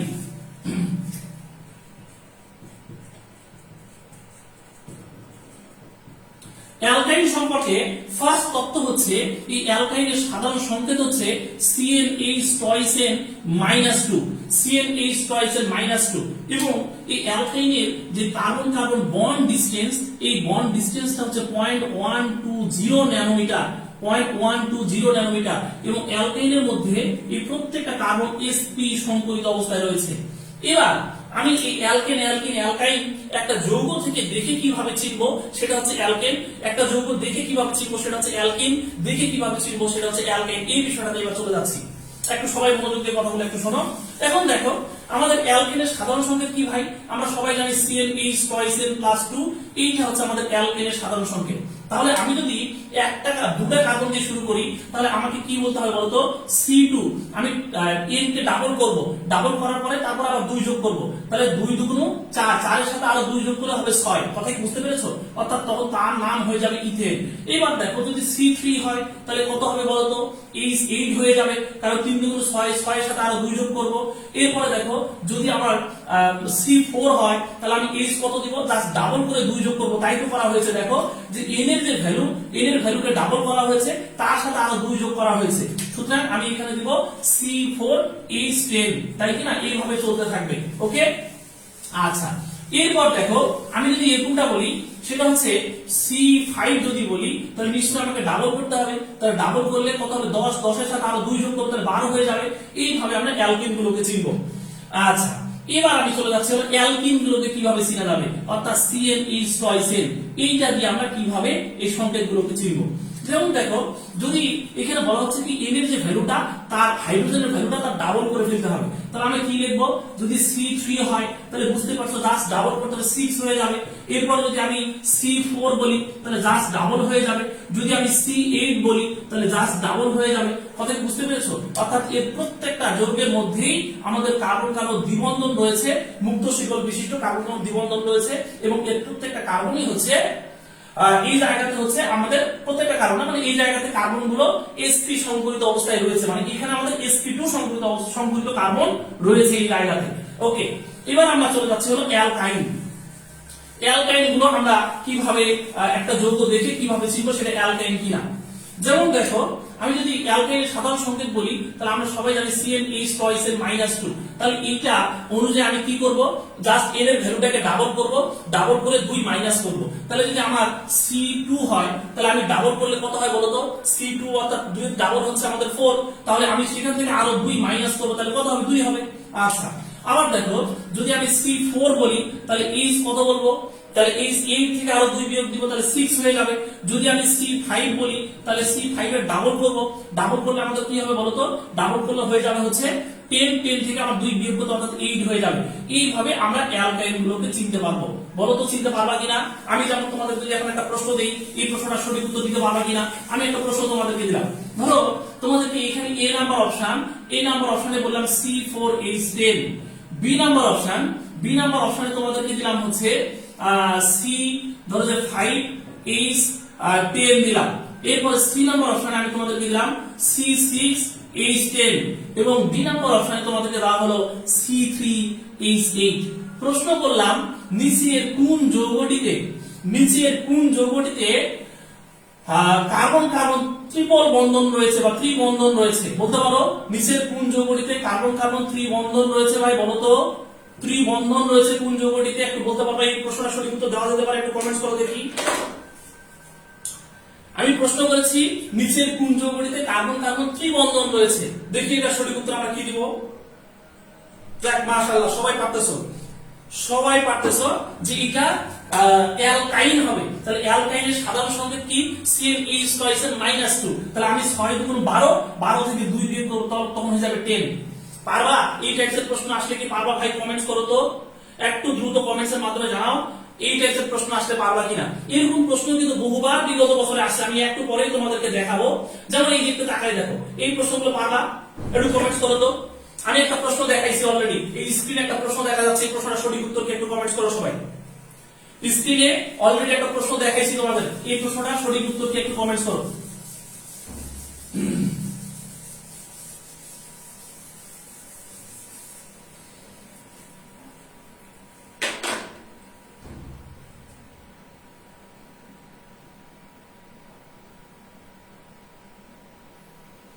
মাশাআল্লাহ, সবাই পারতেছে। এখানে প্রশ্নটা এসেছে কি? প্রশ্ন এসেছে অ্যালকাইনের সাধারণ সংকেত কি? আচ্ছা, এই প্রশ্নটা তোমরা সবাই পেরেছো তাই না? আচ্ছা, এক মিনিট ভাইয়া, এই পরের যে প্রশ্নটা, এই প্রশ্নটা পারবা? এখন দেখো তো, এইটা কি কোনো জটিল প্রশ্ন? এখন যে প্রশ্নটা দেওয়া হয়েছে বলো তো এটা পারবা কিনা? এইটা কোনো জটিল প্রশ্ন হলো? কোনটি অ্যালকাইন বলো দেখি, এটা কোনটি অ্যালকাইন বলবো আমি? একটু কমেন্টস করো সবাই।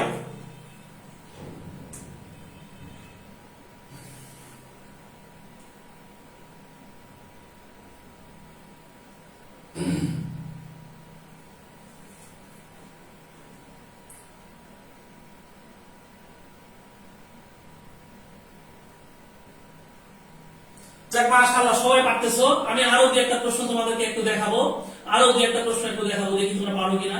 যেমন এইখানে একটা প্রশ্ন, তার আগে একটা প্রশ্ন দেওয়া হয়েছে, এই প্রশ্নটা আমরা একটু সলভ করবো। এই যে এমনই একটা প্রশ্ন আসে ঢাকা ইউনিভার্সিটিতে, বলো এই প্রশ্নের সঠিক উত্তর কি হবে? নিম্নলিখিত যৌগগুলো কোনটিতে কার্বন কার্বন ত্রিবন্ধন থাকতে পারে? এটা তাকাই দেখো, ঢাকা ইউনিভার্সিটির প্রশ্ন হয়, 5-6 সেশনের প্রশ্ন। ঢাকা ইউনিভার্সিটিতেও এমন প্রশ্ন আসে, দেখো পারো কিনা। নিম্নলিখিত যৌগগুলোর মধ্যে কোনটিতে কার্বন কার্বন ত্রিবন্ধন থাকতে পারে? একটু কমেন্টস করো তো দেখি, এটা সঠিক উত্তর আমরা কি দিতে পারি? কার্বন কার্বন ত্রিবন্ধন থাকতে পারে নিচের কোন যৌগটিতে?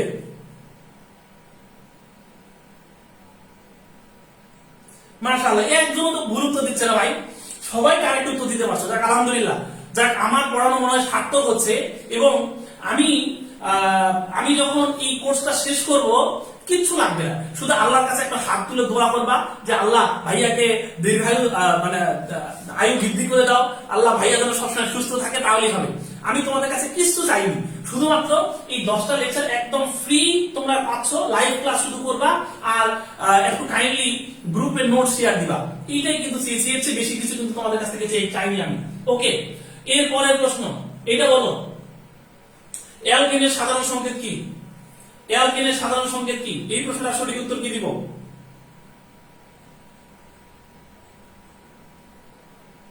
কি বোঝা যাচ্ছে না ভাইয়া? আমাকে একটু বলো তো, কি বোঝা যাচ্ছে না? এই যে জাসিয়াতুল জেরিন, তুমি কি বুঝতে পারছো না আমাকে একটু বলো। সবাই তো একদম আনসার করে ফাটাই ফেলতেছে, তুমি কি বুঝতে পারছো না?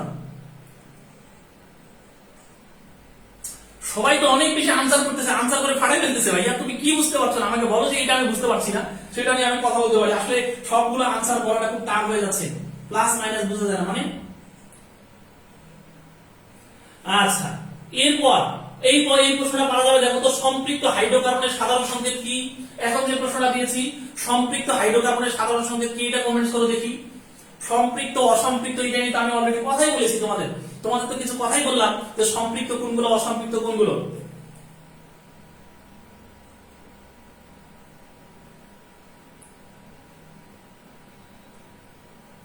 লেখা বোঝা যায় না, তোমাকে কে বললো? সবাই লেখা বুঝতেছে, তুমি কেন বুঝতেছো না ভাইয়া?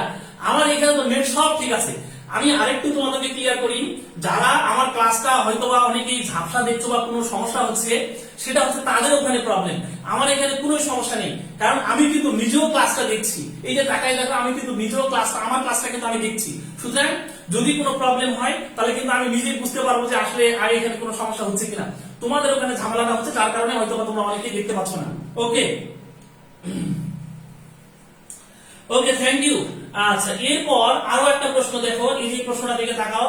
এখন যে প্রশ্নটা দেখাচ্ছি, দেখো তো এই প্রশ্নটার সঠিক উত্তর কি হবে, পারো কিনা? এই যে এটা কিসের সাধারণ সংকেত? বলা হচ্ছে স্লিপ এই স্টয়েক্স এর দ্বারা কি বোঝানো হয়? পারবা না ভাই? এগুলো কিন্তু সবগুলো বিগত বছরের প্রশ্ন দেখাচ্ছি, এগুলো কিন্তু আমার একটাও মন করা প্রশ্ন কিন্তু নয়, এগুলো জাস্ট বিগত বছরের যে প্রশ্নগুলো আসছে সেই প্রশ্নগুলোই কিন্তু আমি তোমাদের সামনে উপস্থাপন করছি।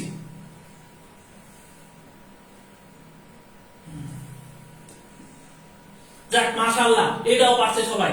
এরপরের প্রশ্ন সঠিক উত্তর কি হবে একটু বলো দেখি। অ্যালকাইনের সাধারণ সংকেত কি? এই যে অ্যালকাইনের সাধারণ সংকেত আমরা কি দিব, একটু কমেন্টস করো। আমার কাছে আজকে দিনটা খুব স্পেশাল একটা দিন। কারণটা কি?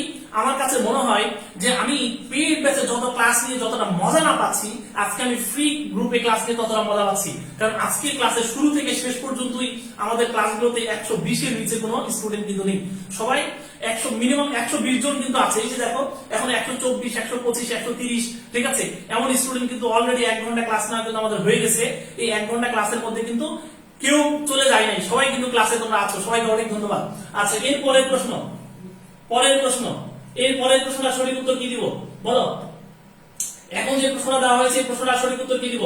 অ্যালকিনের সাধারণ সংকেত কি? দেখো, একই মতো প্রশ্ন ঘুরে ফিরে বারবার আসতেছে, একই মতো প্রশ্ন। অ্যালকিনের সাধারণ সংকেত নিচের কোনটি? একই মতো প্রশ্ন ঘুরে ফিরে বারবার আসতেছে। আচ্ছা, যাক, মাশাআল্লাহ, লাস্ট প্রশ্ন তোমাদের কাছে, লাস্ট প্রশ্ন। এই প্রশ্নটা দেখো, এরপরে আমি ক্লাসিফিকেশনে আবার ঢুকবো, ঠিক আছে? কারণ কিন্তু আমি কিন্তু ক্লাসিফিকেশন পড়াচ্ছিলাম, এবং এই ক্লাসিফিকেশনে আমি তোমাদেরকে বলেছিলাম, শ্রেণীবিন্যাসের ক্ষেত্রে বলেছি, দেখো শ্রেণীবিন্যাস কিন্তু আমি পড়াচ্ছিলাম। এই শ্রেণীবিন্যাস পড়াতে গিয়ে শুধুমাত্র মুক্ত শিকল বিশিষ্ট নিয়ে আমি কথা বলেছি। মুক্ত শিকল, এই মুক্ত শিকল নিয়ে কতগুলো প্রশ্ন এসেছে দেখো। এখন আমরা চলে যাচ্ছি বদ্ধ শিকল। বদ্ধ শিকল বিশিষ্ট যৌগের ক্ষেত্রে চলে যাচ্ছে। দেখো, এই বদ্ধ শিকল বিশিষ্ট যৌগগুলো আবার হচ্ছে দুই ধরনের। এই বদ্ধ শিকল বিশিষ্ট যৌগগুলোকে আবার আমরা দুইটা ভাগে ভাগ করছি। কয়টা ভাগে ভাগ করছি? দেখো, দুইটা ভাগে ভাগ করছি। একটা হচ্ছে কার্বোসাইক্লিক,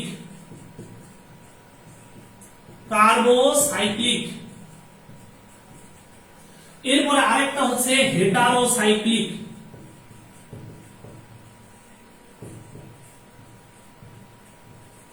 একটা হচ্ছে কার্বোসাইক্লিক আর একটা হচ্ছে হেটারোসাইক্লিক। দেখো, কার্বোসাইক্লিক, সাইকেল মানে হচ্ছে বদ্ধাকারে, মানে এইভাবে একটার সাথে আরেকটা কানেক্টেড অবস্থায় থাকবে, সাইকেল বদ্ধাকারে থাকবে। তাহলে শুধুমাত্র কার্বন নিয়ে যদি কোনো সাইকেল তৈরি হয়, তাহলে যে ধরনের যৌগ তৈরি হবে সেটাকে আমরা বলছি কার্বোসাইক্লিক। যেমন ধরো, আমি যদি তোমাদেরকে বলি যে এখানে দিলাম একটা এরকম একটা যৌগ দিলাম, ধরো যে এখানে আমি 4টা কোণা দিলাম, এটা কি বিউটেন না সাইক্লোবিউটেন, এই জায়গাতে CH2 রয়েছে, এই জায়গাতে CH2 রয়েছে, এই জায়গাতে CH2 রয়েছে, এই জায়গাতে CH2 রয়েছে, তাই না? তাহলে লক্ষ্য করে দেখো তো এটা বর্গাকারে রয়েছে এবং এর মধ্যে কার্বন ছাড়া অন্য কেউ কিন্তু সাইকেল তৈরি করে নাই, সুতরাং এটা হচ্ছে কার্বোসাইক্লিক। দেখো আমি যদি বেঞ্জিনের কথা বলি, এই বেঞ্জিনের সংকেতটা কেমন দেখো তো, এমনটা নয় এমনটা, এবং এর প্রত্যেকটা জায়গাতে কিন্তু কার্বন রয়েছে, প্রত্যেকটা জায়গাতে কার্বন রয়েছে এবং এর বাইরে কিন্তু হাইড্রোজেন রয়েছে, তোমরা সবাই জানো বাইরে কিন্তু হাইড্রোজেন রয়েছে, এগুলো কিন্তু ভিতরে হাইড্রোজেন নেই, অর্থাৎ সাইকেল তৈরিতে শুধুমাত্র কার্বন ইউজ হচ্ছে। সেই জন্য আমি বলছি যে কার্বন যদি শুধুমাত্র সাইকেল তৈরিতে কার্বন তৈরি লাগে, তাহলে এই ধরনের যৌগগুলোকে আমরা বলছি কার্বোসাইক্লিক। আর হেটারোসাইক্লিক যৌগগুলোর মধ্যে আমরা কার্বন ছাড়াও সাইকেলটা তৈরিতে কার্বন ছাড়াও এখানে নাইট্রোজেন, অক্সিজেন, সালফার, ফসফরাস, হ্যালোজেনকে পাবো। আমি আবারও বলছি, যেগুলো হেটারোসাইক্লিক যৌগ, এই হেটারোসাইক্লিক যৌগগুলোর ক্ষেত্রে আমরা carbon, oxygen, sulphur, phosphorus, halogen অর্থাৎ কার্বনের সাথে এরা থাকবে। যেমন উদাহরণ দেই, একটু দেখো উদাহরণগুলো দেখো, এই উদাহরণগুলো সবাই বুঝতে পারবে, মনে হয় কোনো সমস্যা হবে না। যেমন ধরো আমি তোমাদেরকে একটা উদাহরণ দিলাম, এই যৌগটা থেকে তাকাই দেখো, এই যৌগটা হচ্ছে ইথিলিন অক্সাইড। এই যৌগের নাম কি বলতো? এই যৌগের নাম হচ্ছে ইথিলিন অক্সাইড। এই ইথিলিন অক্সাইডে এই জায়গাতে আমাদের অক্সিজেন রয়েছে, এখানে কি রয়েছে? কার্বন, এবং কার্বনের সাথে হাইড্রোজেন, এখানে কার্বনের সাথে হাইড্রোজেন, যদিও সাইকেলটা তৈরিতে আমরা কার্বনের সাথে নতুন একটা অ্যাটম যোগ করেছি, সেটা হলো অক্সিজেন। অর্থাৎ হেটারো অ্যাটম মানে হচ্ছে nitrogen, oxygen, sulphur, phosphorus, halogen. সুতরাং আমরা বলতে পারি এটা হচ্ছে হেটারোসাইক্লিক যৌগ। ওকে, আচ্ছা এখন আসি এই কার্বোসাইক্লিক, হেটারোসাইক্লিক এই যৌগগুলোকে আমরা আরো দুইটা করে ভাগ দেখাতে পারি। এই কার্বোসাইক্লিক যৌগগুলো এক ধরনের যৌগ হচ্ছে অ্যালিফেটিক, কি নাম? অ্যালিফেটিক। আরেক ধরনের যৌগ হচ্ছে অ্যারোমেটিক। এক ধরনের যৌগ হচ্ছে অ্যালিফেটিক, আরেক ধরনের যৌগ হচ্ছে অ্যারোমেটিক। একই ভাবে এই হেটারোসাইক্লিক গুলোর ক্ষেত্রেও এক ধরনের যৌগ হচ্ছে অ্যালিফেটিক, আরেক ধরনের যৌগ হচ্ছে অ্যারোমেটিক। এবার এই জায়গাটা আমাদের কাছে ভেরি ভেরি ইম্পর্টেন্ট যে কার্বোসাইক্লিক অ্যারোমেটিক যৌগ কোনগুলো, তারপরে হেটারোসাইক্লিক অ্যারোমেটিক যৌগ কোনগুলো। ঠিক আছে, এই জায়গা থেকে পরীক্ষায় খুব বেশি প্রশ্ন আসে। অ্যারোমেটিক কোনটি কার্বোসাইক্লিক অ্যারোমেটিক এবং কোনটি হেটারোসাইক্লিক অ্যারোমেটিক যৌগ, এই জায়গা থেকে পরীক্ষায় খুব বেশি প্রশ্ন আসে। ইনশাআল্লাহ আজকের ক্লাসের পরে আর জীবনে কোনোদিন তোমাদের ভুল হবে না যে কোনটি অ্যারোমেটিক যৌগ আর কোনটি অ্যারোমেটিক যৌগ নয়। ওকে, দেখো কোনটি অ্যারোমেটিক আর কোনটি অ্যারোমেটিক নয়, অর্থাৎ কোনটি কার্বোসাইক্লিক অ্যালিফেটিক, কোনটি কার্বোসাইক্লিক অ্যারোমেটিক, কোনটি হেটারোসাইক্লিক অ্যালিফেটিক, কোনটি হেটারোসাইক্লিক অ্যারোমেটিক, এই যৌগগুলোর মধ্যে কারা কারা থাকতে পারে আমি কিছু উদাহরণ দিচ্ছি, একটু দেখো। দেখো একটা যৌগ অ্যালিফেটিক নাকি না অ্যারোমেটিক সেটা নির্ভর করবে একটা নীতির উপরে, যে নীতিটার নাম হচ্ছে হাকেল নীতি। কি নাম দেখো তো? এই নীতির নাম হচ্ছে হাকেল নীতি বা হাকেল রুল। এই হাকেল রুলের উপরে সাধারণত একটা যৌগ অ্যালিফেটিক নাকি না অ্যারোমেটিক সেটা নির্ভর করে থাকবে। ঠিক আছে, এই হাকেল রুলে কি কথা বলা আছে দেখো। হাকেল রুলে কয়েকটা তথ্য দেওয়া আছে, এই তথ্যগুলো যদি তুমি মাথায় রাখতে পারো তাহলে কোন যৌগটা অ্যারোমেটিক কোনটা অ্যালিফেটিক এটা তুমি ধরতে পারবা। দেখো হাকেল তত্ত্বতে বলা হচ্ছে যে সকল যৌগ হচ্ছে সাকৃক বা চক্রাকারে থাকবে, সাকৃক। দেখো সাকৃক, সাকৃক বা সাইক্লিক একই কথা, সাকৃক বা সাইক্লিক। এরপরে হচ্ছে যৌগটা হবে সমতলীয়, তাহলে সমতলীয়, সাকৃক সমতলীয় যৌগ এবং যাদের মধ্যে 4n+2 সংখ্যক পাই ইলেকট্রন থাকবে, 4n+2 সংখ্যক পাই ইলেকট্রন থাকবে। এরপরে পাই ইলেকট্রন সঞ্চারণশীল হবে। ঠিক আছে, সঞ্চারণশীল হবে। দেখো তাহলে আমি এইখানে যে চারটা তথ্য দিয়েছি তোমাদেরকে, এই চারটা তথ্য যদি আমরা মাথায় রাখতে পারি তাহলে কোন যৌগটি অ্যালিফেটিক আর কোনটি অ্যারোমেটিক খুব সহজেই হাকেল রুলের মাধ্যমে আমরা আইডেন্টিফিকেশন করতে পারবো। ওকে, আমি একটা একটা করে উদাহরণ দেব, এই উদাহরণগুলো একটু খুব মনোযোগ দিয়ে শুনবা সবাই। আমি আবার কথাটা রিপিট করছি যে হাকেল তত্ত্বের মাধ্যমে আমরা খুব সহজে আইডেন্টিফিকেশন করতে পারবো যে কোনটি অ্যালিফেটিক যৌগ কোনটি অ্যারোমেটিক যৌগ। হাকেল তত্ত্বতে অনেকগুলো কথা বলা আছে, আমি হাকেল তত্ত্বকে সামারাইজ করে চারটা পয়েন্টে এক জায়গায় করেছি।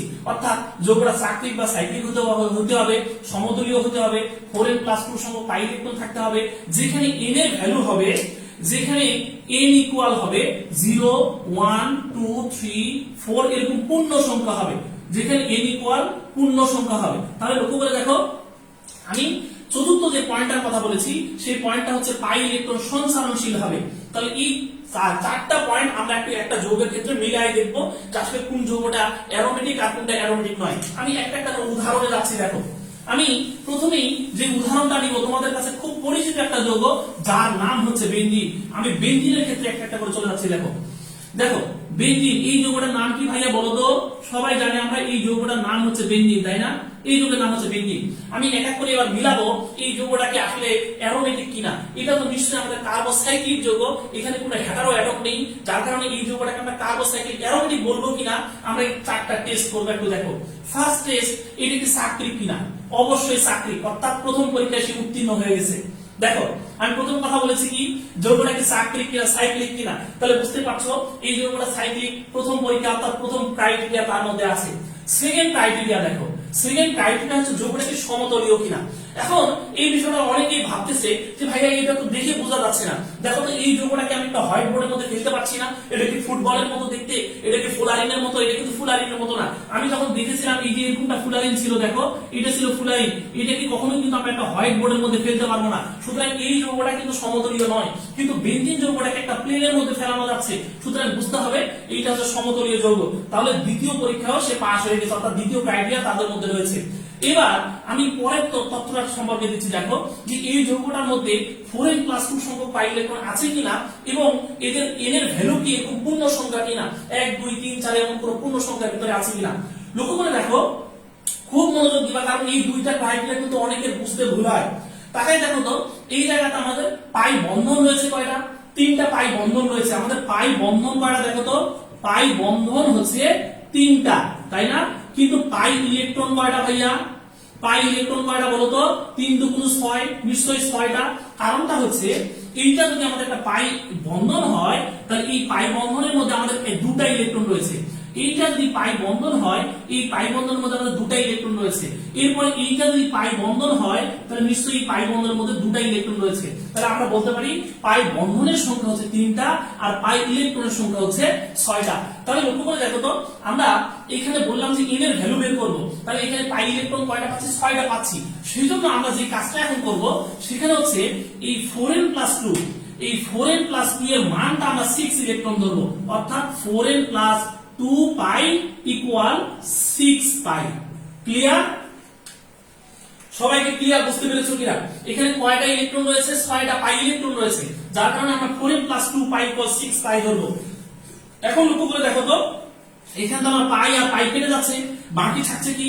বাকি থাকছে হলো 4n+2 = 6 এবং 4n = 4 এবং লাস্ট ফাইনালি আমরা পেয়ে যাচ্ছি এখানে n = 1। তাহলে তোমরা বলো তো n এর ভ্যালু কি পূর্ণ সংখ্যা আমরা পেলাম কিনা? নিশ্চয়ই n এর ভ্যালু পূর্ণ সংখ্যা পেয়েছি, সুতরাং এটা তৃতীয় ক্রাইটেরিয়াও মেনে নিয়েছে। এখন পর্যন্ত কি সবাই বুঝতে পেরেছো কিনা ভাইয়া? এখন পর্যন্ত কি সবাই বুঝতে পেরেছো কিনা একটু কমেন্টস করো। আমি এতক্ষণ পর্যন্ত যা বলেছি সব কথা কি বুঝতে পেরেছো কিনা ভাইয়া একটু কমেন্টস করো। আচ্ছা, আমি বললাম কি, প্রথম কথা বলেছিলাম সাকরিক, তারপরে বললাম সমতলীয়, এরপরে বললাম 4n+2 সংখ্যক পাই ইলেকট্রন যেখানে n এর ভ্যালু পূর্ণ সংখ্যা কিনা। তাকাই দেখো এখানে 4n+2 পাই = 6 পাই। তাহলে বুঝতে পারছো যে এখানে 6 পাই কেন বললাম? কারণ 6টা পাই ইলেকট্রন রয়েছে। সুতরাং আমরা 4n+2 পাই পাই কেটে গেলে 4n+2 = 6, তাহলে 4n = 4 অর্থাৎ n = 1। এখন আসি এই যৌগটার মধ্যে কি আসলে সঞ্চালনশীল পাই ইলেকট্রন আছে কিনা। দেখো, এখন আমরা চলে যাচ্ছি এই যৌগটার মধ্যে সঞ্চালনশীল পাই ইলেকট্রন আছে কিনা এটা আমরা কিভাবে বুঝবো। দেখো, সঞ্চালনশীল পাই ইলেকট্রন আছে কিনা এইটা বোঝার জন্য ফার্স্ট তোমাকে যে কাজটা করতে হবে সেটা হচ্ছে এখানে কি একান্তর পাই বন্ধন আছে কিনা। আমি কি বলেছি দেখো তো, একান্তর। ঠিক আছে, একান্তর পাই বন্ধন আছে কিনা। ভাই একান্তর পাই বন্ধন যদি থাকে তাহলে ওই যৌগের মধ্যে সঞ্চালনশীল পাই ইলেকট্রন থাকবে। একান্তর কথার অর্থটা কি? অর্থাৎ একবার পাই আছে, এরপর নাই, আবার আছে, আবার নাই, আবার আছে, এইভাবে আছে কিনা। তুমি তাকায় দেখো তো, এই জায়গাতে যে পাই বন্ধনটা আছে, এই পাই বন্ধনের পরে এইখানে কি কোনো পাই বন্ধন আছে? নেই। তাহলে নিশ্চয়ই এইখানে নাই, আবার আছে। দেখো তাহলে একটার পর পর এইটাকে বলা হয় একান্তর। যদি একটার পর পর এমন পাই বন্ধন থাকে তাহলে সেই যৌগের পাই বন্ধনটা সঞ্চারনশীল হয়। ঠিক আছে, এই অগাস্ট কেকুল যখন বেঞ্জিনকে আবিষ্কার করেন তখন এই বেঞ্জিনের পাই বন্ধনকে উনি একটা জীবন্ত সাপের সাথে তুলনা করেছিলেন। উনি বলেছিলেন এই বেঞ্জিনের পাই বন্ধনটা সবসময় এভাবে সঞ্চারনশীল হতে থাকে, কারণ একটার পর একটা পাই বন্ধন রয়েছে। একটা জীবন্ত সাপের লেজকে যদি তার নিয়ে মুখের দিকে লাগাই দেওয়া হয় তাহলে আমরা দেখি এই জীবন্ত সাপটা কিন্তু লেজটা এইভাবে আস্তে আস্তে করে নড়তে থাকে, অর্থাৎ তার গা কিন্তু এইভাবে নড়তে থাকে, ঢেউ খেলতে থাকে। তখন বিজ্ঞানী অগাস্ট কেকুল বলেছিলেন এই বেঞ্জিনের পাই বন্ধনটা হচ্ছে জাস্ট যেভাবে সঞ্চারনশীল হয় ওই সাপের যে গাটা যেভাবে নড়ে এইভাবে ঢেউ খেলার মতো নড়ে, এই একইভাবে বেঞ্জিনের পাই বন্ধনগুলো এইভাবে ঢেউ খেলার মতো ঘুরতে থাকে। সেই জন্য বলা হয় বেঞ্জিনের পাই বন্ধন হচ্ছে সঞ্চারনশীল পাই ইলেকট্রন। সবাই কি বুঝতে পেরেছো ভাই?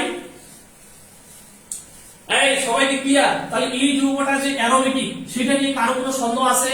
বলো, এই যৌগটা যে অ্যারোমেটিক এটা নিয়ে কারো কোনো সন্দেহ আছে?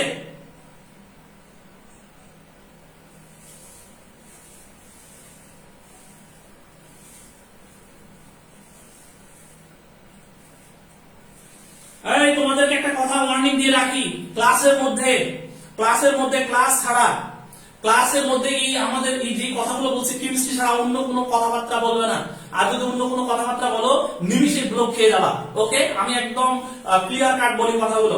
আমি যে পড়াচ্ছি আমি কিন্তু খুব খুব কঠিন একজন মানুষ এবং খুব রাগী কিন্তু মানুষ। আমি যখন পড়াই এই পড়ার মাঝখানে যদি কেউ কমেন্টস উল্টাপাল্টা কমেন্টস আমি দেখি আমি কিন্তু সত্যি সত্যি ব্লক দিয়ে দিব। কখনো কিন্তু তুমি আর এই গ্রুপে ক্লাস করতে পারবে না।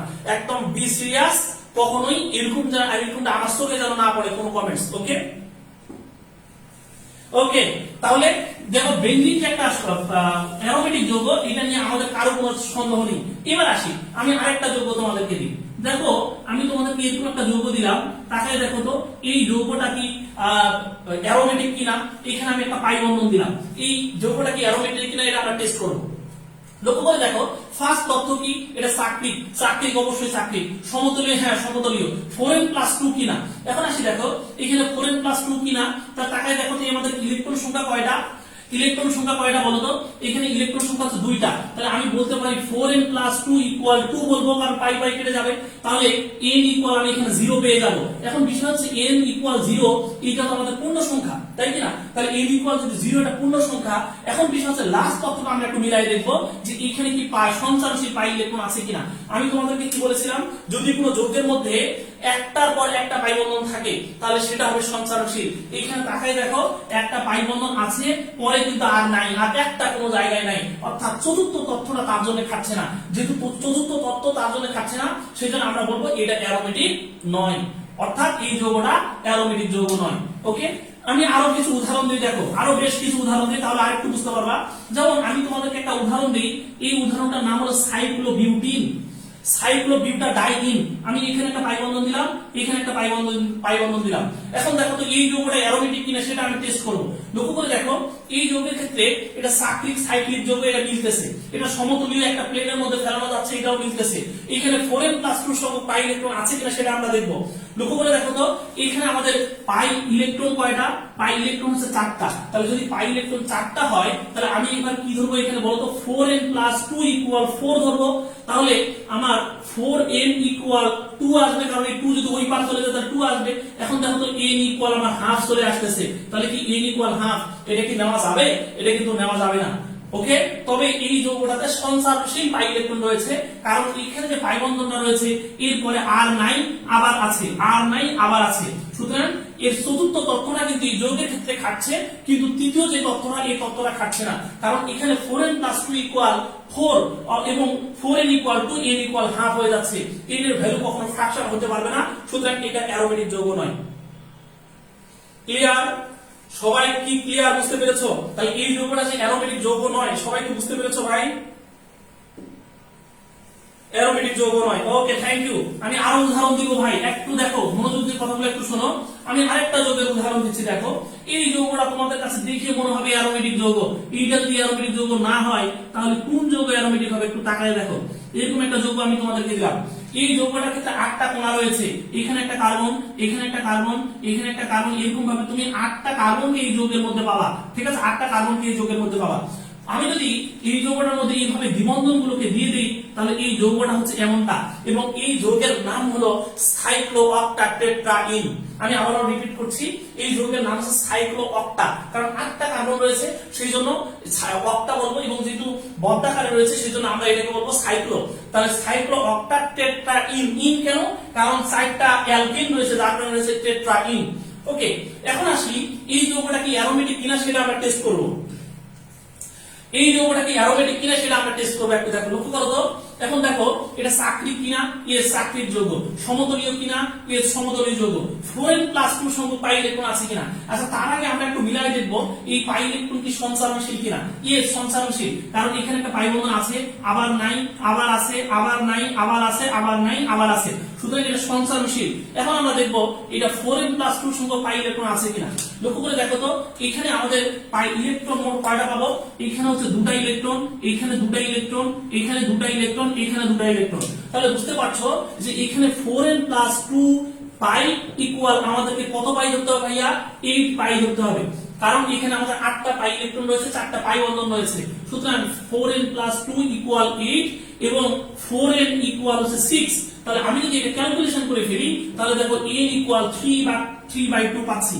ভাইয়া n ইকুয়াল 3/2 এটা কি নেওয়া পসিবল হবে? এটা নেওয়া কিন্তু পসিবল হবে না, সুতরাং এটা অ্যারোমেটিক যৌগ নয়। সবাই বুঝতে পেরেছো? কমেন্টস করো, কমেন্টস করো। অ্যারোমেটিক যৌগ হবে এটা? এটা অ্যারোমেটিক যৌগ হবে না। আমি আরো উদাহরণ দিব, তোমাদের জন্য আরো কিছু আকর্ষণ ওয়েট করতেছে। একটু ওয়েট করো ভাইয়া, আরো বেশ কিছু জিনিস তোমাদের জন্য ওয়েট করতেছে।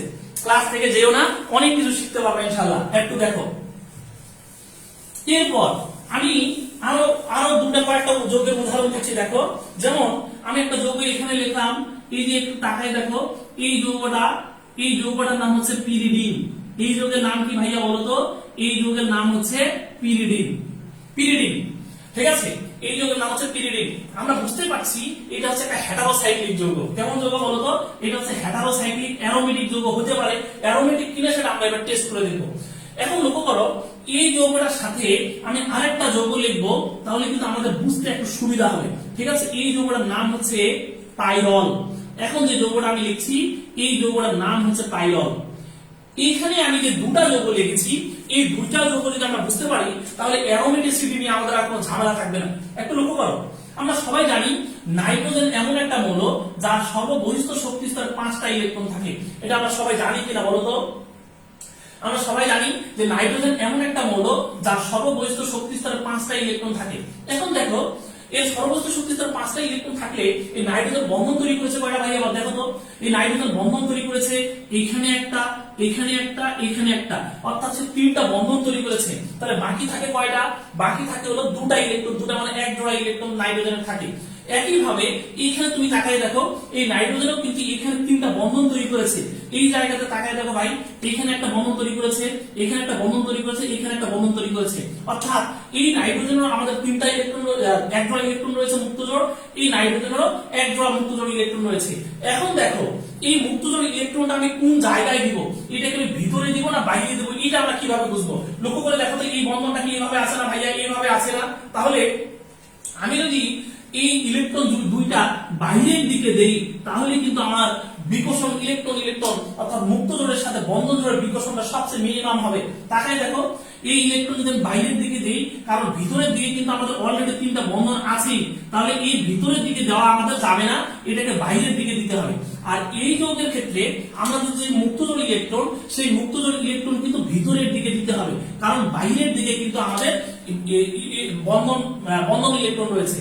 এখন এই বিষয়টা যদি তোমরা বুঝতে পারো তাহলে কিন্তু এই যৌগটা অ্যারোমেটিক নাকি না অ্যারোমেটিক নয় সেই বিষয়টা তোমরা ক্লিয়ার বুঝতে পারবা। তাকাই দেখো, আমি আবারও বলছি, এই যৌগের যে পাই ইলেকট্রন, এই পাই ইলেকট্রন অর্থাৎ এর ভিতরের দিকে রয়েছে এবং এর 3টা বন্ধন একটু উপরের দিকে রয়েছে, যার কারণে এর যে 1 জোড়া মুক্ত জোড় ইলেকট্রন, এর 1 জোড়া মুক্ত জোড় ইলেকট্রনকে আমাদেরকে নিচের দিকে দেখাইতে হবে।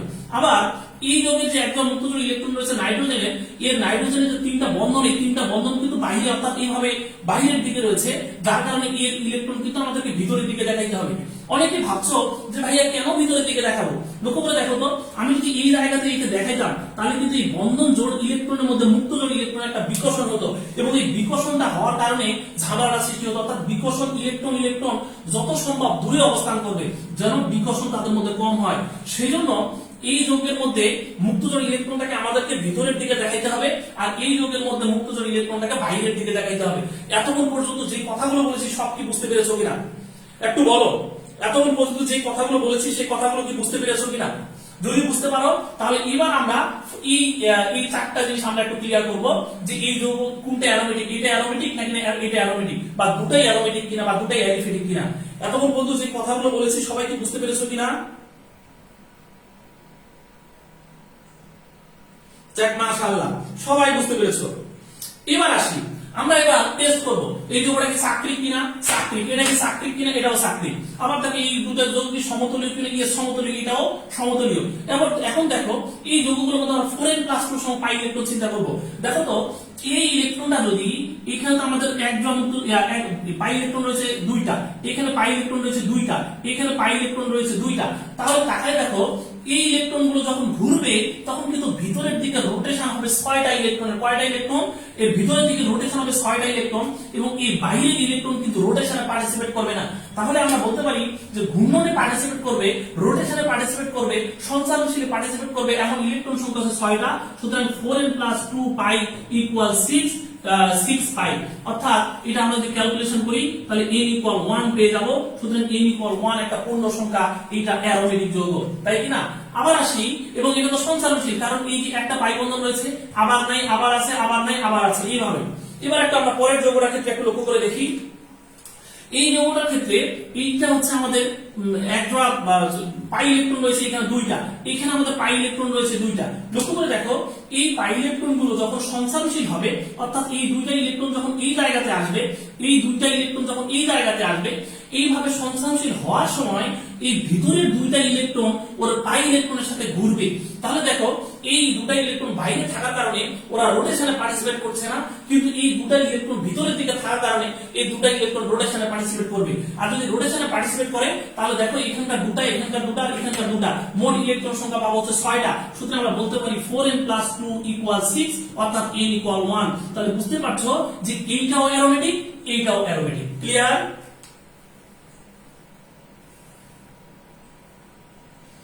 ক্লিয়ার কিনা একটু কমেন্টস করো, ক্লিয়ার কিনা?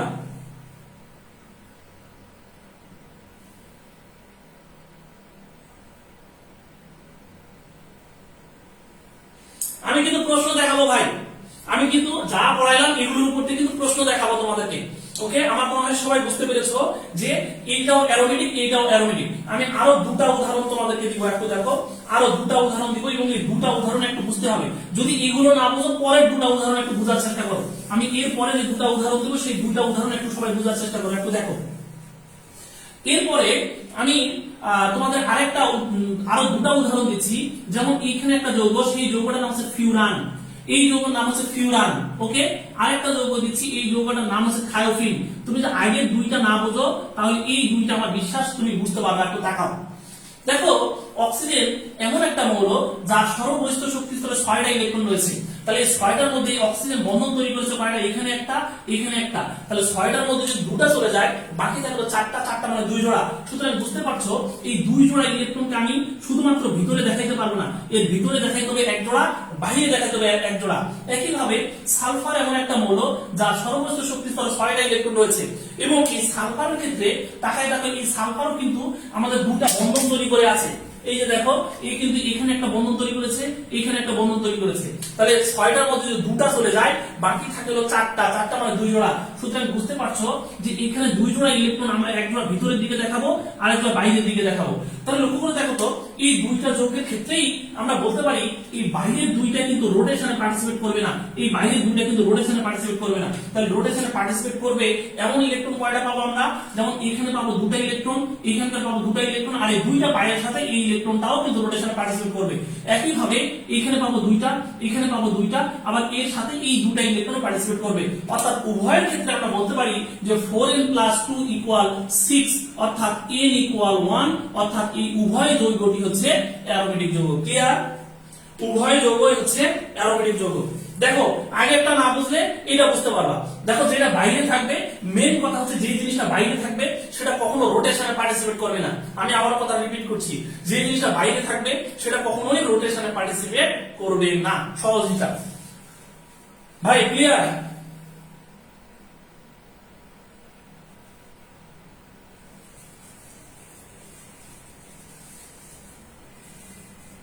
এই অর্গানিক কেমিস্ট্রি এখন শুরুই হয়নি ভাইয়া।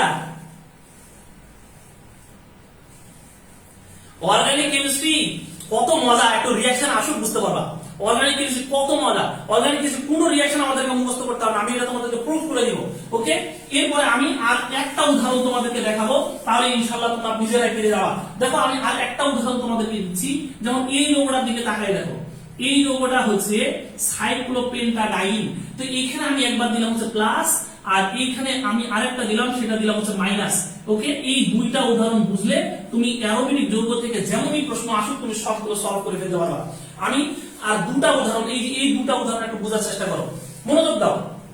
দেখো আমি যদি একটা কার্বনের কথা চিন্তা করি, এই কার্বনের মধ্যে একটা হাইড্রোজেন থাকে, লক্ষ্য করে দেখো তো এই জায়গাতে আমাদের কয়টা ইলেকট্রন থাকবে? দুটা ইলেকট্রন, প্রত্যেকটা বন্ধনে দুটা ইলেকট্রন থাকে। যদি এই দুটা ইলেকট্রন শুধু হাইড্রোজেন নিয়ে চলে যায় তখন কি হয়? এই কার্বনটা পজিটিভলি চার্জ হয়, তাই না? এমনটা হয়। আবার দেখো যদি এমন হয় কোন একটা কার্বন হাইড্রোজেনের মধ্যে দুটা ইলেকট্রন থাকে, এই দুইটা ইলেকট্রন যদি কার্বন নিয়ে চলে আসে তাহলে ওই কার্বনটা কি হয় ভাইয়া বলো তো? নেগেটিভলি চার্জ হয়, তাই না? তাহলে আমরা বলতে পারি যদি দুটা ইলেকট্রন হাইড্রোজেনের সাথে চলে যায় তাহলে কার্বনটা হবে পজিটিভ, আর দুটা ইলেকট্রন কার্বনের সাথে থেকে যায় তাহলে কার্বনটা হবে নেগেটিভ। এখন দেখো এখানে যখন যেহেতু এই কার্বন, এখানে একটা কার্বন রয়েছে, এই কার্বনটা পজিটিভ কার্বন এবং এর মধ্যে কোনো ইলেকট্রন নেই, পজিটিভ মানে ইলেকট্রনের ঘাটতি, অর্থাৎ এই জায়গাতে কোনো ইলেকট্রন নেই। এখন আসি, এখানে তো আমাদের পাই ইলেকট্রন রয়েছে দুইটা, চারটা, তাহলে এগুলো কি সবগুলো তথ্য মেনে চলছে কিনা? এটা সাকৃত, এটা সমতলীয়। এবার আমরা টেস্ট করবো এটা কি 4n + 2 সংখ্যক পাই ইলেকট্রন আছে কিনা। লক্ষ্য করে দেখো আমি যে এই যৌগটার ক্ষেত্রে দেখাচ্ছি, এই যৌগটা 4n + 2 সংখ্যক পাই ইলেকট্রন আছে কিনা, সেটা হচ্ছে 4n + 2 = 4 ধরবো, কারণ এখানে তো আমার কোনো ইলেকট্রন নেই, শুধু এখানকার দুটো ইলেকট্রন আর এখানকার দুটো ইলেকট্রন পার্টিসিপেট করছে। তাহলে বুঝতে পারছো যে এখানে n = হাফ হয়ে যাবে, আর n = হাফ মানে এটা অ্যারোমেটিক নয়, অর্থাৎ এই যৌগটাকে আমরা অ্যারোমেটিক যৌগ বলতে পারবো না। আবার এই যৌগটার ক্ষেত্রে তাকাই দেখো, আমি তোমাদেরকে কিছুক্ষণ আগে বললাম যে কার্বন হাইড্রোজেনের মধ্যে দুটো ইলেকট্রন যদি কার্বনের কাছে থেকে যায় তাহলে নিশ্চয়ই ওই কার্বনটা নেগেটিভলি চার্জ বিশিষ্ট হয়। তাহলে তাকাই দেখো তো এখানে যে কার্বনটা রয়েছে, এই কার্বনের দুটো ইলেকট্রন নিশ্চয়ই আছে এই জায়গাতে, তাই না? এই কার্বনটা নেগেটিভলি চার্জ বিশিষ্ট মানে কি? নিশ্চয়ই এই কার্বনটা দুটো ইলেকট্রন আছে। কথা কি ধরতে পেরেছো কিনা দেখো, যেহেতু এখানে নেগেটিভলি চার্জ দেওয়া হয়েছে সুতরাং এই কার্বনটাতে দুটো ইলেকট্রন আছে। তাহলে এখানে যে আমাদের ইলেকট্রন রোটেশন হবে, এই রোটেশন দেখো এইটা যখন এখানে যাবে, এই যখন এখানে আসবে, তার সাথে সাথে এই দুইটা ইলেকট্রন কিন্তু এই কার্বনের সাথে রয়েছে, তখন কিন্তু এই দুইটা ইলেকট্রন রোটেশন হবে, অর্থাৎ এই জায়গাতে মোট রোটেশন হবে 6টা ইলেকট্রন। সুতরাং আমরা বলতে পারি এই যৌগের ক্ষেত্রে 4n + 2 = হচ্ছে 6, অর্থাৎ n = হচ্ছে 1, অর্থাৎ এইটা হচ্ছে আমাদের অ্যারোমেটিক আর এইটা অ্যারোমেটিক নয়। কেমন বুঝলা বলো? আমার কথাগুলো কি ধরতে পেরেছো কিনা বলো, আমাকে একটু কমেন্টস করে জানাও যে আমার কথাগুলো কি ধরতে পেরেছো কিনা। এবার আমি তোমাদেরকে বিগত সালের কিছু প্রশ্ন দেখাবো, আমি যা বলেছি সেগুলোর উপর ভিত্তি করে বিগত বছরের কিছু প্রশ্ন আসছে। দেখো এই যে এখানে একটা প্রশ্ন আসছে, ভাইয়া পারবা না বলো তো? বলা হচ্ছে কোনটি অ্যারোমেটিক যৌগ নয়। দেখো কোনটি অ্যারোমেটিক যৌগ নয়? বেনজিন থাকলে সেটা অ্যারোমেটিক যৌগ। এই নাম্বার অপশনে বেনজিন, বি নাম্বার অপশনে হচ্ছে পিরিডিন, তারপর হচ্ছে ডাইঅ্যাজো লবণ, আমি ডাইঅ্যাজো লবণ নিয়ে কথা বলতেছি একটু পরে, তারপরে হেক্সাক্লোরোপেন্টানন, এরপরে হচ্ছে বলা হচ্ছে বেনজোইক অ্যাসিড। একটু কমেন্টস করো দেখি এটা সঠিক উত্তর কি দিতে পারি। আমি যে প্রশ্নটা দিয়েছি এই প্রশ্নটা সঠিক উত্তর কি হতে পারে, একটু সবাই কমেন্টসের মাধ্যমে জানাও।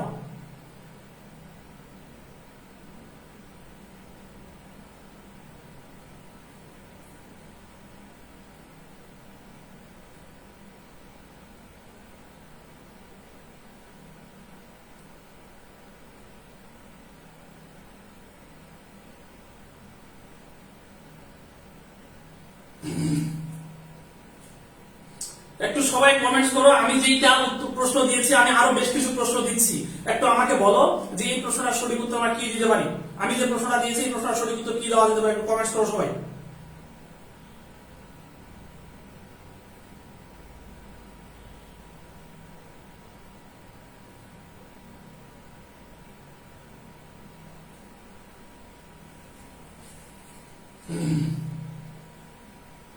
আচ্ছা,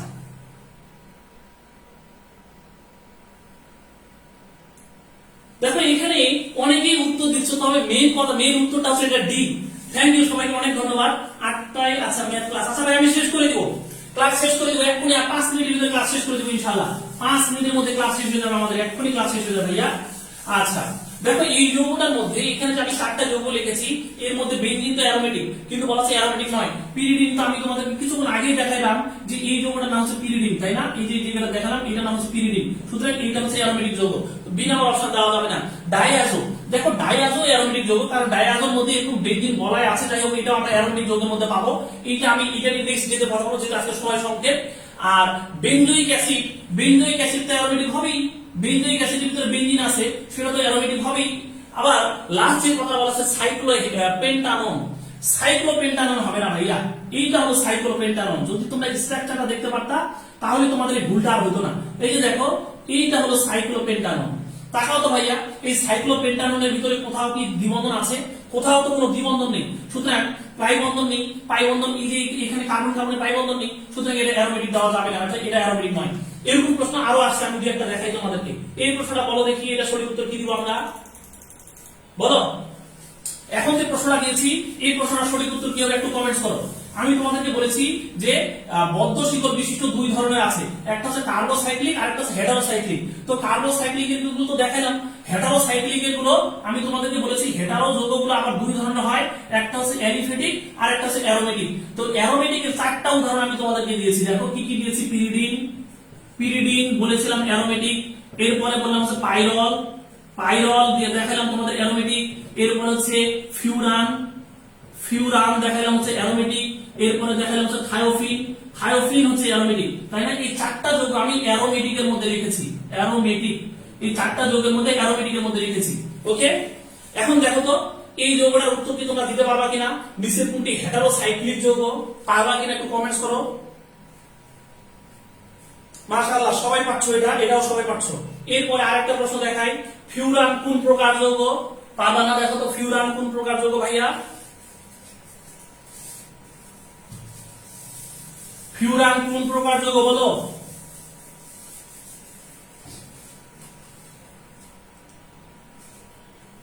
মাওলানা ভাসানী বিজ্ঞান প্রযুক্তি 14-15 সেশনে আসছে। ফিউরান কোন প্রকার যৌগ?